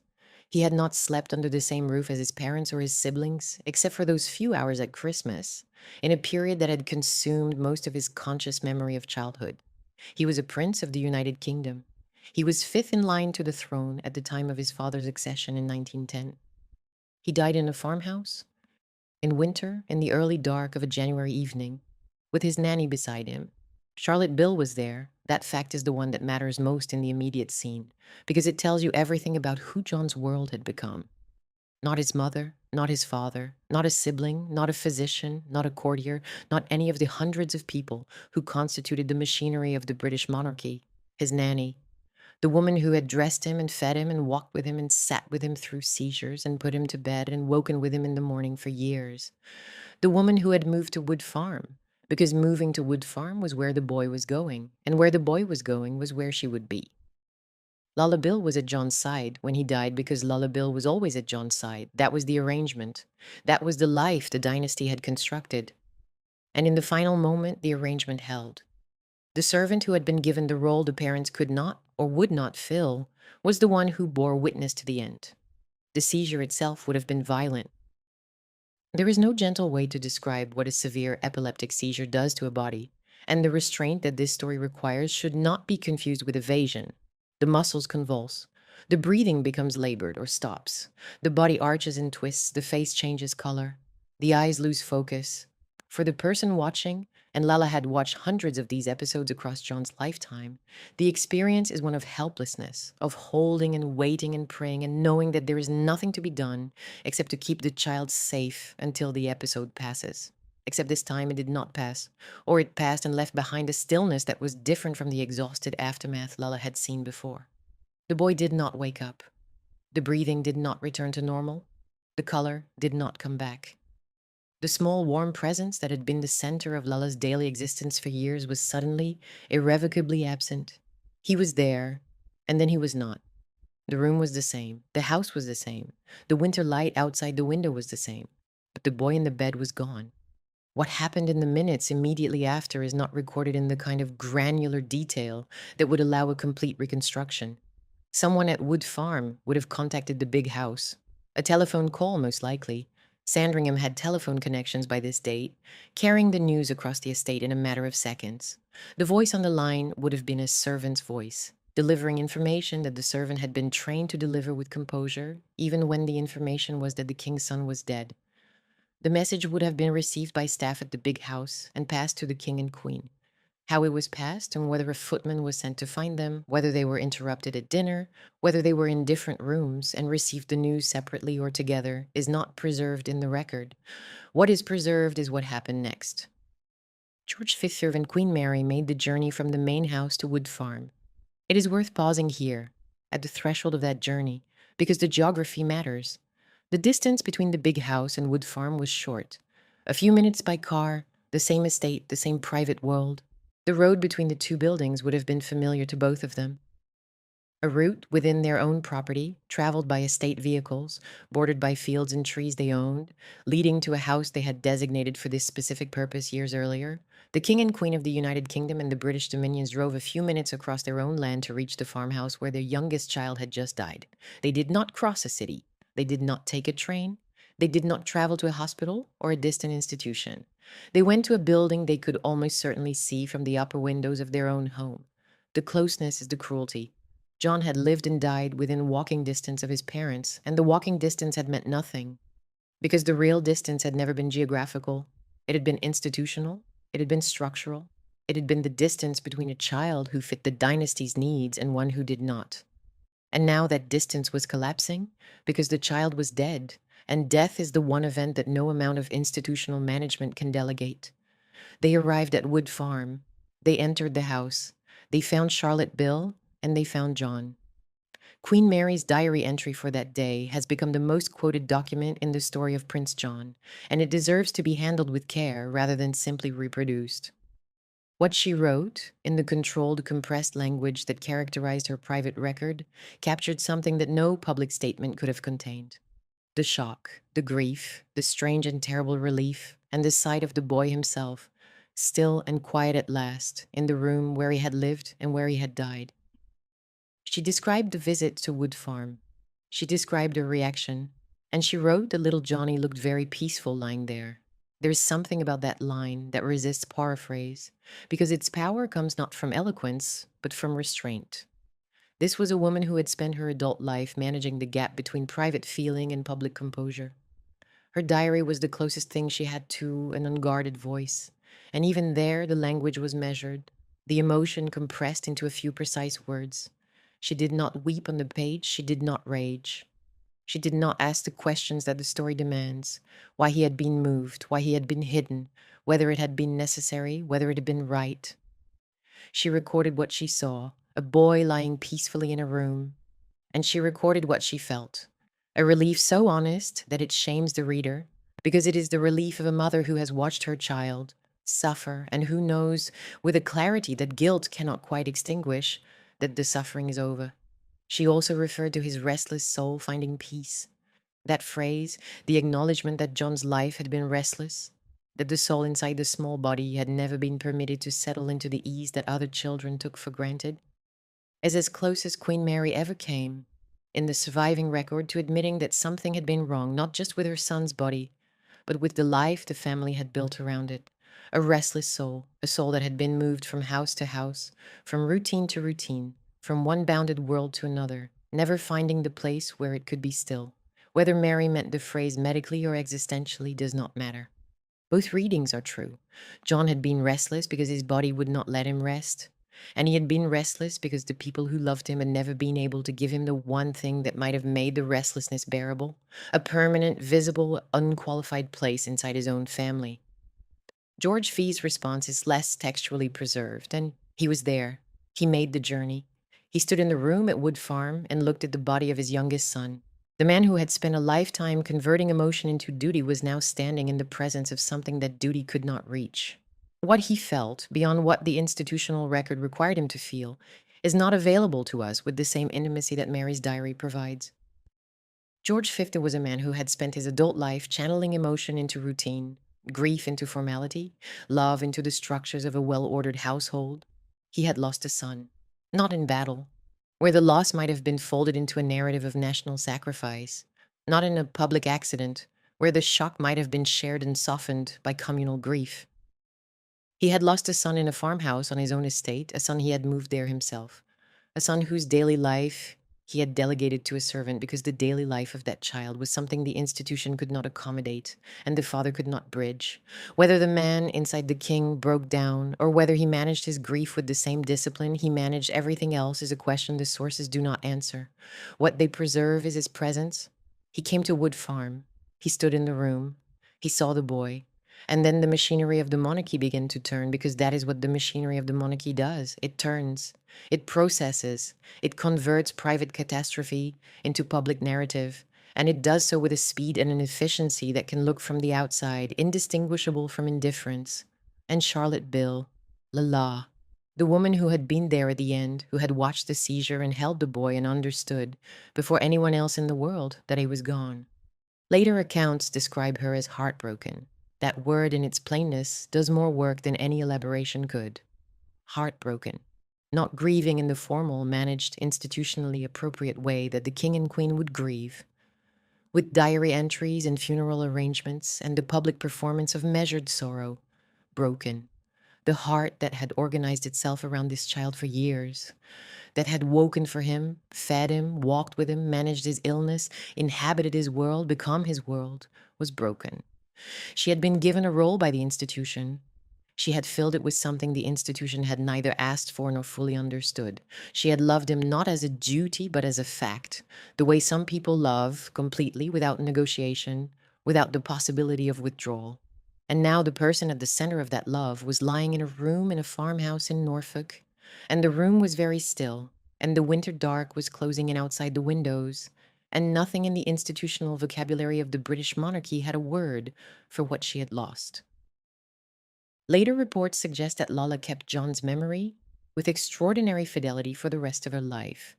A note from John to her is said to have survived, a small, tangible remnant of the bond between the boy and the woman who raised him. Whether that detail can be verified beyond later reports is uncertain, but the broader shape of her devotion is beyond dispute. She did not forget him. She could not forget him. The dynasty would go on. The crown would survive. The other children would marry, reign, serve, fail, and die in their own various ways across the decades to come. Lala Bill would carry the weight of this boy's life and death for the rest of hers. The institution had employed her to do a job. She had done something else entirely. She had become the mother that the mother could not be. And now the child was gone, and the role that had defined her existence for years was over, and the world that she had built inside a farmhouse on a Norfolk estate had ended as quietly as it had been constructed. The funeral took place 3 days later, on the 21st of January, 1919, at St. Mary Magdalene Church, Sandringham. The church stood on the estate itself, the same church where the family worshipped at Christmas, The same church where the tenants and estate workers gathered for Sunday services, the same church the public associated with Sandringham's image of rural royal domesticity. It was a building of flint and stone, modest by the standards of royal architecture, set among the trees of the estate with a quiet that felt, on a January morning, almost absolute. John was buried there, in the churchyard, within the geography that had contained his entire life. He had been born on the estate, he had been raised on the estate, he had been moved to the farmhouse on the estate, and now he was buried on the estate. The circle was complete. He had never left.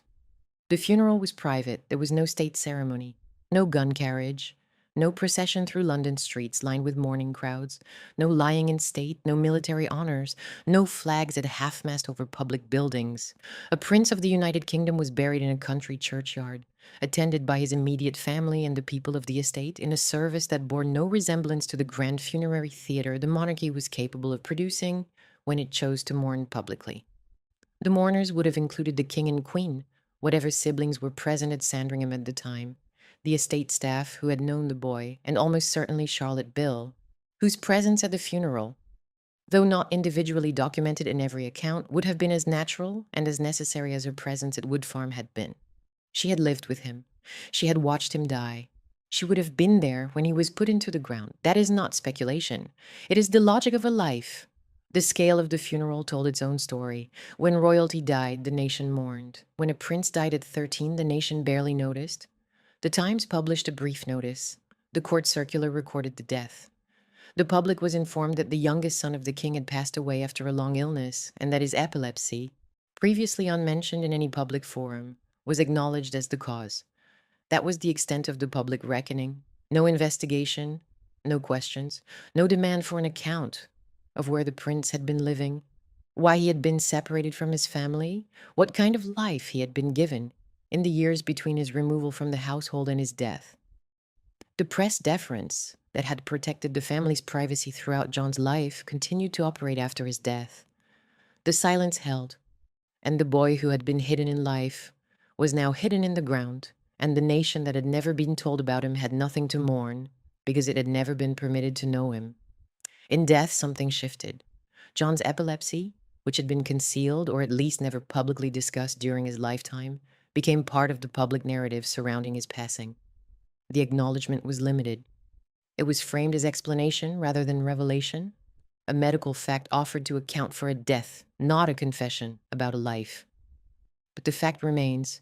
The illness was spoken of openly only after it could no longer disturb living royal life.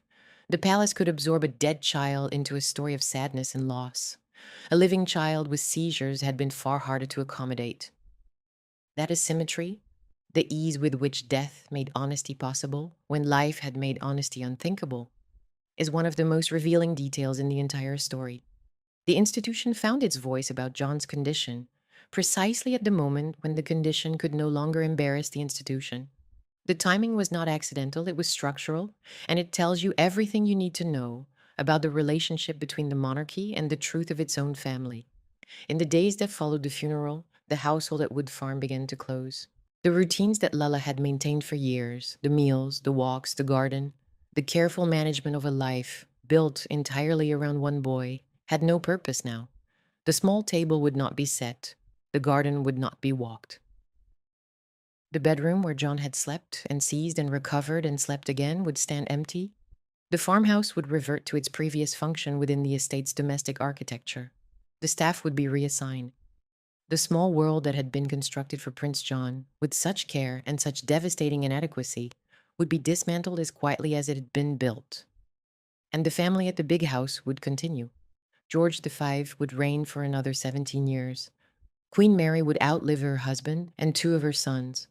The dynasty that had hidden one child would produce 2 kings, a scandal of abdication, a world war survived, and a line of succession that carries the name Windsor to this day. But all of that lay ahead. On the 21st of January, 1919, in a churchyard in Norfolk, a boy was in the ground. The people who had loved him were standing in the cold, and the question that would haunt the story for the next century was already forming. Though no one present would have phrased it in these terms, what had been done to him, and had the people who did it understood what they were doing? The child was buried.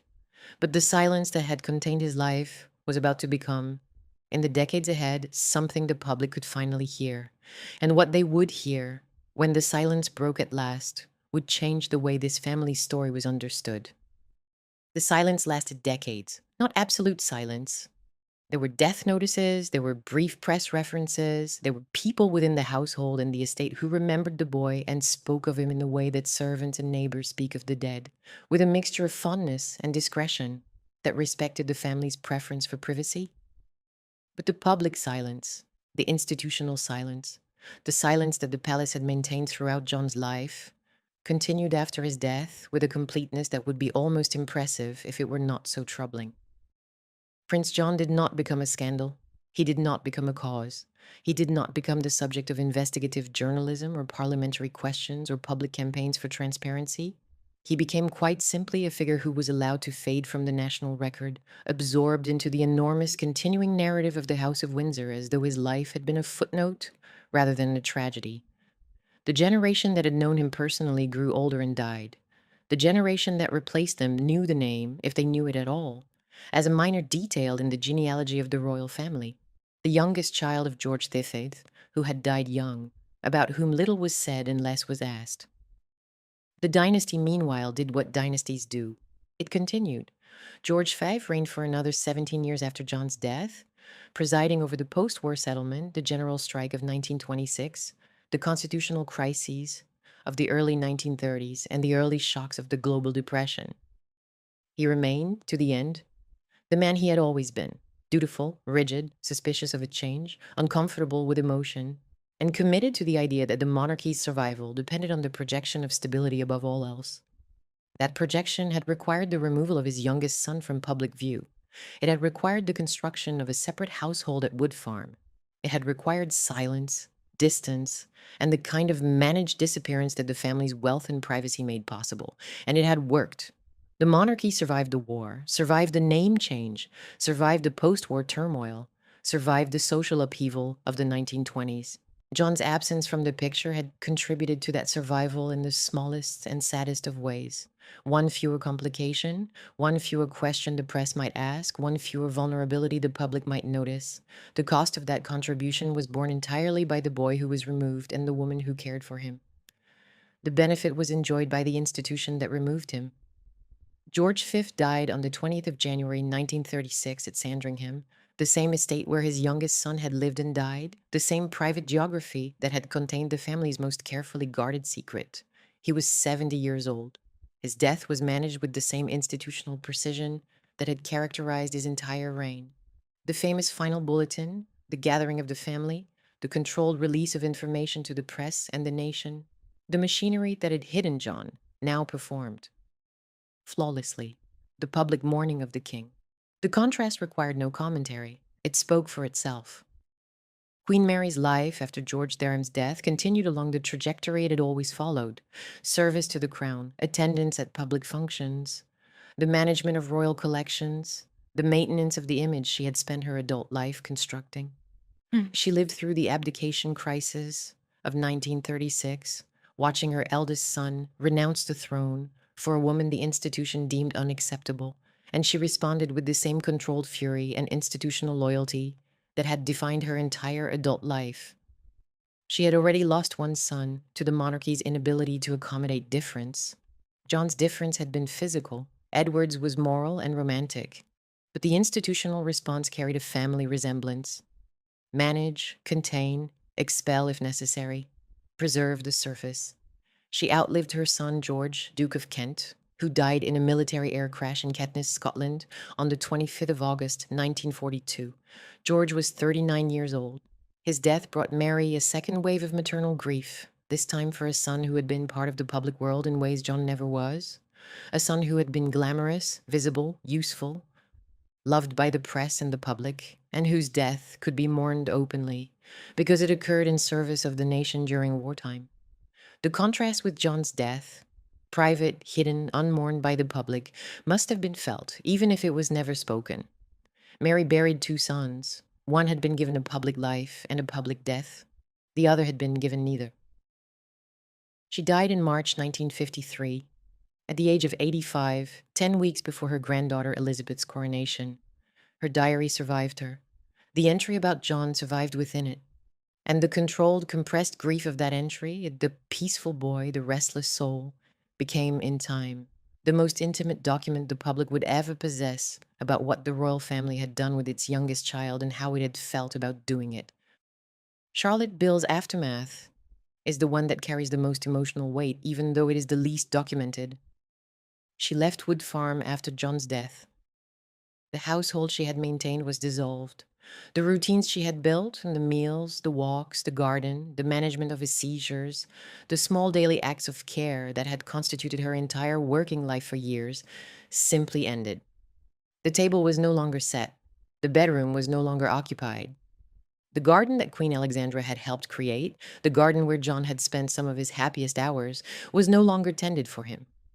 Lala Bill was a woman in her mid-40s whose life had been organized for the better part of a decade around a single child, and that child was gone. She did not transfer to another royal nursery. She did not move on to another child. The royal household, which had employed her and delegated to her the most intimate duties of care, does not appear to have offered her a public acknowledgement of what she had done or what she had lost. She was a servant. She had served. The service was over. That is how the institution understood her role. What Lala understood was something else entirely. What is known from later accounts is that she remained devoted to John's memory for the rest of her life, preserving what she could of him, carrying the knowledge of who he had been and how he had lived with a fidelity that the institution itself never matched. She kept mementos, she spoke of him. She did not allow the boy to disappear from her own personal record in the way he had been allowed to disappear from the public record. The dynasty forgot John, or allowed him to be forgotten. Lala did not, she could not. The boy had been too real to her, too daily, too much the center of her existence for too many years. A note from John to Lala is said to have survived. A small, tangible remnant of the bond between the boy and the woman who raised him. A piece of paper that carried more emotional truth than any official palace document ever would. The institution that had assigned her to John had treated the assignment as a practical solution to a practical problem. Lala had treated it as a life, and when the life ended, she was left with something the institution did not know how to acknowledge. The grief of a woman who had lost not an employer's child, but in every meaningful sense, her own. The siblings' trajectories after John's death unfolded across decades of public history, and each one carried in its own way a distant echo of the patterns that had shaped John's short life. Edward, the heir who had always been the dynasty's most visible investment, became the dynasty's most spectacular failure. His restlessness, which had been visible even during the war years, deepened through the 1920s and early 30s into a fundamental misalignment with the institution he was supposed to embody. He fell in love with Wallis Simpson, an American divorcee, and when the constitutional and religious barriers to that marriage proved immovable, he chose the woman over the throne. The abdication of December 1936 was the event that shattered the Windsor facade more completely than anything John's hidden illness had ever threatened to do. Edward had been the visible son, the camera-ready heir, the one the public adored. John had been the hidden son, the one removed from view because his body could not perform what the institution required. And yet it was the visible son who nearly destroyed the monarchy, and the hidden son who had posed no threat to it at all. The irony is structural, not incidental. The family had hidden John because it feared what his condition would reveal about the soundness of the blood. It had displayed Edward because it trusted what his charm would project about the vitality of the line. Both judgments were wrong. John's condition revealed nothing about the dynasty's fitness to rule. Edward's character nearly ended it. Bertie, the anxious second son, who had never expected to reign, was thrust onto the throne by his brother's departure and became George VI. The coronation took place in May 1937, and the man who had spent his childhood struggling with a stammer, wearing corrective splints on his legs, and measuring himself against an elder brother he could never equal, was now the king. He carried the monarchy through the Second World War with a steadiness that surprised everyone except perhaps the people who had always understood that duty and reluctance are not opposites, that sometimes the person who does not want the burden is the one best equipped to bear it. His wartime speeches, delivered with visible effort over the stammer that had never fully yielded to treatment, became symbols of national resilience. The king who struggled to speak but spoke anyway, the king who carried a burden he had not chosen and did not break beneath it. Bertie's story is often told as a triumph, and it was. But it was also the other side of John's tragedy, proof that the family could accommodate imperfection when the imperfect person could still be made to function publicly. Bertie stammered, but he could stand at a microphone. So John seized, and he could not stand at all. The distinction was practical, not moral, but it determined everything. Prince George, the brother who had been closest to John, became Duke of Kent and lived a life that was in many ways the most troubled of the siblings. He was charming, handsome, and privately entangled in relationships and dependencies that the palace fought to suppress. Affairs with both men and women, a reported involvement with drugs that required the family's intervention, a personal life that contradicted the Windsor image at every turn. He married Princess Marina of Greece and Denmark in 1934, in a ceremony at Westminster Abbey that was broadcast by the BBC, and they had 3 children, Edward, Alexandra, and Michael. On the surface, George had been absorbed into the institution as successfully as any of his brothers. Below the surface, his life told a different story, one of private turbulence managed, like so much else in this family, through silence and containment rather than openness. Whether any of George's later difficulties were connected, even distantly, to the childhood experience of losing a brother to institutional removal. The boy who had been his closest companion in the nursery, the boy who was there 1 year and gone the next without explanation and without protest, is a question that reaches beyond the surviving evidence. But the shape of his life suggests a man who knew from an early age that the family's love came with conditions, and that the conditions were set not by the people doing the loving, but by the institution that employed them all. He was killed on the 25th of August, 1942, when the short Sunderland flying boat in which he was traveling on active service crashed into a hillside at Eagles Rock in Caithness, Scotland. He was 39 years old. All aboard were killed except the rear gunner. George's death, unlike John's, was public, sudden, and mourned nationally. He was the first member of the royal family to die on active service in more than 450 years.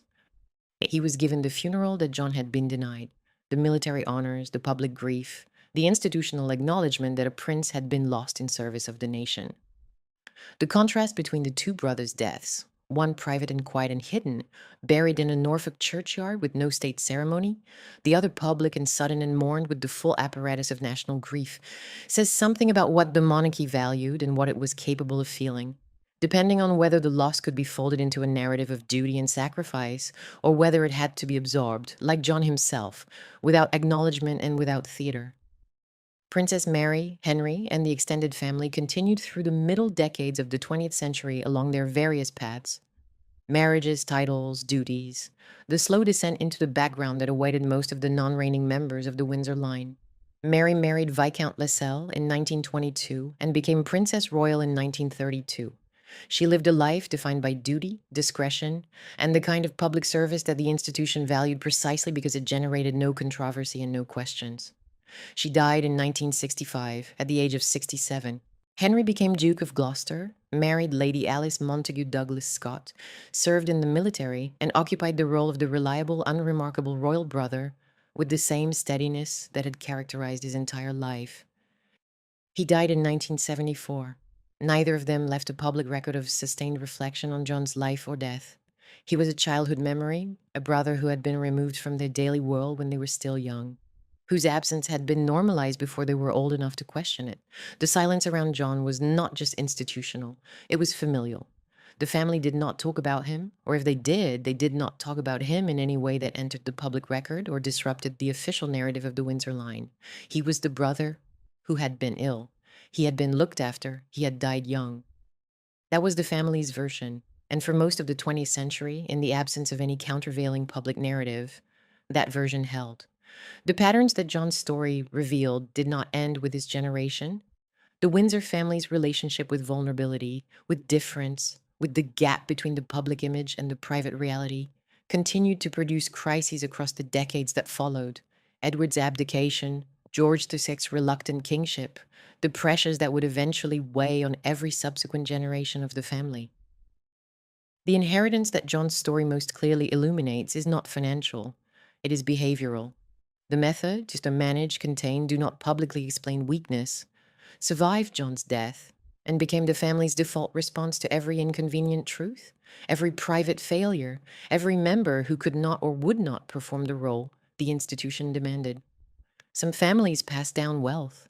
Some passed down titles. The Windsors passed down silence, and the silence that began with John, the silence about what was wrong, about what was done, about what was lost, echoed through the family's history in ways that the people inside the institution may never have fully recognized because the silence had become so familiar that it no longer sounded like anything at all.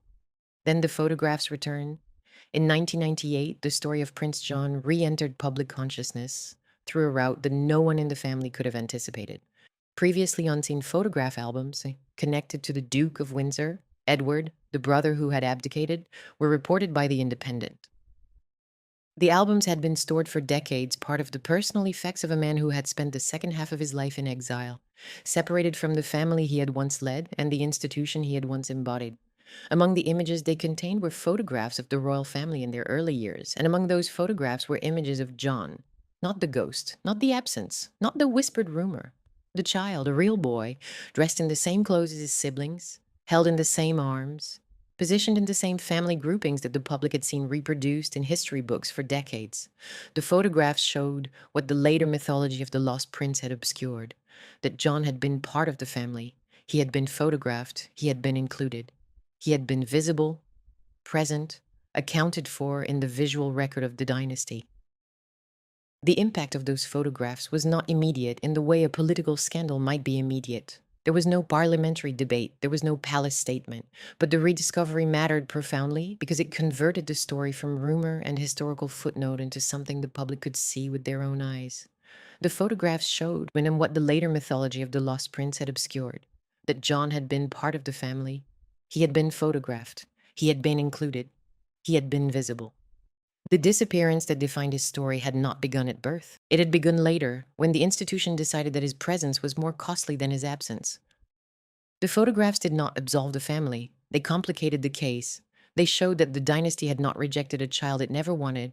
It had wanted him, included him, photographed him, and then, when his condition made inclusion difficult, had built a life for him in which inclusion was no longer required. That rediscovery mattered because it converted the story from rumor into evidence. People could suddenly see Prince John, not in a dramatization, not in a historian's summary, in the actual photographic record of the family that had hidden him. He was there, looking at the camera with the same steady gaze as his brothers, dressed in the same Highland costume, part of the same family portrait that the public had seen 1,000 times without realizing that one child had been quietly removed from the frame. The photographs made the absence concrete. They turned a story about a forgotten prince into a story about a prince who had been deliberately unforgotten, first included, then excluded, then allowed to vanish from the public memory of the family until an attic and a reporter and the passage of time brought him back. In 2003, Stephen Polyakov wrote and directed The Lost Prince for BBC One, and the story of Prince John entered the mainstream of British cultural life for the first time. The film was a major production.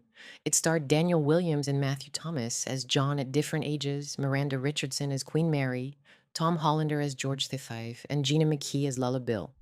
It was broadcast over 2 nights, won a BAFTA and an Emmy, and reached an audience of millions. Polyakov, a playwright and filmmaker with a reputation for excavating hidden histories, brought to the story an emotional commitment that went beyond the usual boundaries of period drama. He captured the loneliness. He captured the centrality of Lala. He captured the sense that John's life had unfolded beside great national events: the war, the rebranding of the dynasty, the reshaping of the monarchy. While the boy himself was excluded from the public world, his family inhabited. What the dramatization necessarily simplified was the harder historical texture. The fact that John's removal was not a single act of cruelty, but a phased, ambiguous, structurally British process in which care and erasure were braided together so tightly that untangling them was almost impossible. The Lost Prince gave the public a language for the story. The phrase itself became shorthand for John's life, and it opened a space for the kind of questions the family had spent decades avoiding. 5 years later, in 2008, a Channel 4 documentary titled Prince John, The Windsor's Tragic Secret, continued the work of public excavation, bringing historical analysis and archival material to a story that Polyakov's drama had rendered in emotional terms. Together, these productions showed how thoroughly the narrative had shifted across the span of a century. The older monarchy had wanted silence. The later public wanted the hidden pain. Both impulses could distort. The silence erased a life. The drama risked reducing it to melodrama. The strongest modern account of John's life navigates between those poles. Neither palace defense nor anti royal accusation, but the recognition that his story reveals what happens when a rigid hereditary institution encounters disability in an age of stigma and responds not with public accommodation, but with private management. The question the dramatizations raised was not whether the family loved John, it was whether love, in a system built on performance and presentation, was ever enough to protect a child who could not perform. What remains of Prince John's world is both more and less than you might expect. Sandringham remains a private royal estate, still owned by the sovereign, still functioning as the winter retreat it has been since the 1860s. The big house still stands, set among the Norfolk fields that John once walked, surrounded by the gardens and woodlands that have been maintained for over a century and a half. The estate still employs workers. The tenanted villages still function. The railway station at Wolferton, where royal arrivals were once managed with such careful discretion, is no longer in regular use, but the landscape around it remains recognizably the landscape that shaped John's childhood and contained his later years. The Church of St. Mary Magdalene still stands on the estate, and John's grave remains in the churchyard. A prince buried among the estate's dead, in the geography that both housed and hid him. The grave is not grand.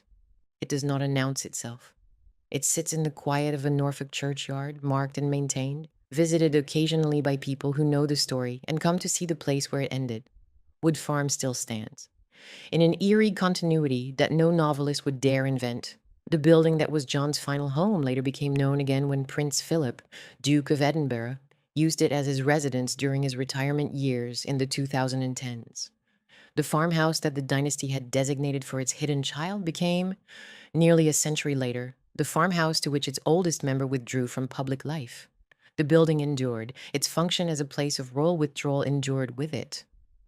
Whether anyone in the family registered the resonance of that choice, the echo of one withdrawal inside another, separated by 100 years of history, is not recorded. But the echo exists, and it carries a weight that the mere facts of property management cannot quite dispel. The National Portrait Gallery still records John as a sitter in 29 portraits. The Royal Archives, held at Windsor Castle, preserve documents that relate to his life and to the household's management of his condition. The institution that once allowed him to fade now preserves much of what survives of him. That contradiction belongs to the story. The same monarchy that chose silence about John during his lifetime is now the custodian of the evidence that the silence existed. The archive is both a record and an accusation, and the family maintains it with the same institutional discipline it once applied to keeping the boy out of sight. No one from John's generation of siblings remains alive. Edward died in exile in Paris in 1972. George VI died in February 1952. Princess Mary died in 1965.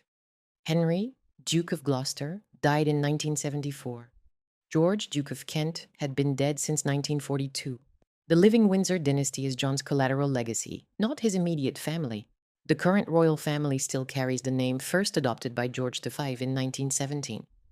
The name change that was itself an act of institutional self-preservation, the same instinct that would, in a smaller and sadder register, lead the family to manage its youngest child out of public view. Queen Elizabeth II, during her long reign, held patronage of epilepsy-related charitable work, and epilepsy organizations later connected that patronage, at least in part, to the family's memory of her Uncle John. That connection was never made officially or publicly by the palace. It did not need to be. The institutional silence around John, which had held for decades, had been replaced by something subtler. An institutional awareness that the story existed, that the public knew about it, and that the family's response to disability in the early 20th century was now part of the permanent record of the House of Windsor. Nothing had been apologized for. Nothing had been officially acknowledged as wrong. But the fact that a reigning queen supported epilepsy charities while the story of her epileptic uncle circulated in documentaries and films suggested that the family understood at some level that John's life had left a moral residue. Whether that residue could ever be fully addressed, or whether the passage of time had rendered it purely symbolic, was a question the institution preferred to leave unanswered. Some debts are easier to carry than to settle. Prince John's story is not finally about whether the royal family loved him. The evidence, in its complicated and sometimes contradictory way, suggests that they did. Queen Mary visited. George V came to Wood Farm when the boy died. Queen Alexandra tended the garden. The siblings knew he existed and in their varying ways cared that he existed. Lala Bill loved him with a constancy that puts the rest of the family to shame, but the rest of the family's failing was not an absence of love, it was something more structural, more British, and perhaps more universal than that. It was the failure of an institution built on presentation, hierarchy, and inheritance to find a place for a child whose body would not cooperate with the institution's requirements. The public saw a healthy national family standing firm through war and upheaval. Behind that image was a boy moved to a smaller house so the larger picture could hold. There is no neat moral to that. There is only the fact that some institutions are capable of absorbing private sorrow so completely that the wound does not look like a wound from the outside. And then, decades later, a photograph turns up in an attic, and the child in the picture is looking at the camera, and he is dressed like his brothers, and he is part of the family, and he is smiling. And you realize that the most devastating thing about Prince John's story is not that he was forgotten, it is that he was remembered by the people who loved him, by the woman who raised him, by the archive that preserved him, and that the remembering changed nothing, because the institution that removed him from view had already moved on, and the world it moved on into had no place to put him back.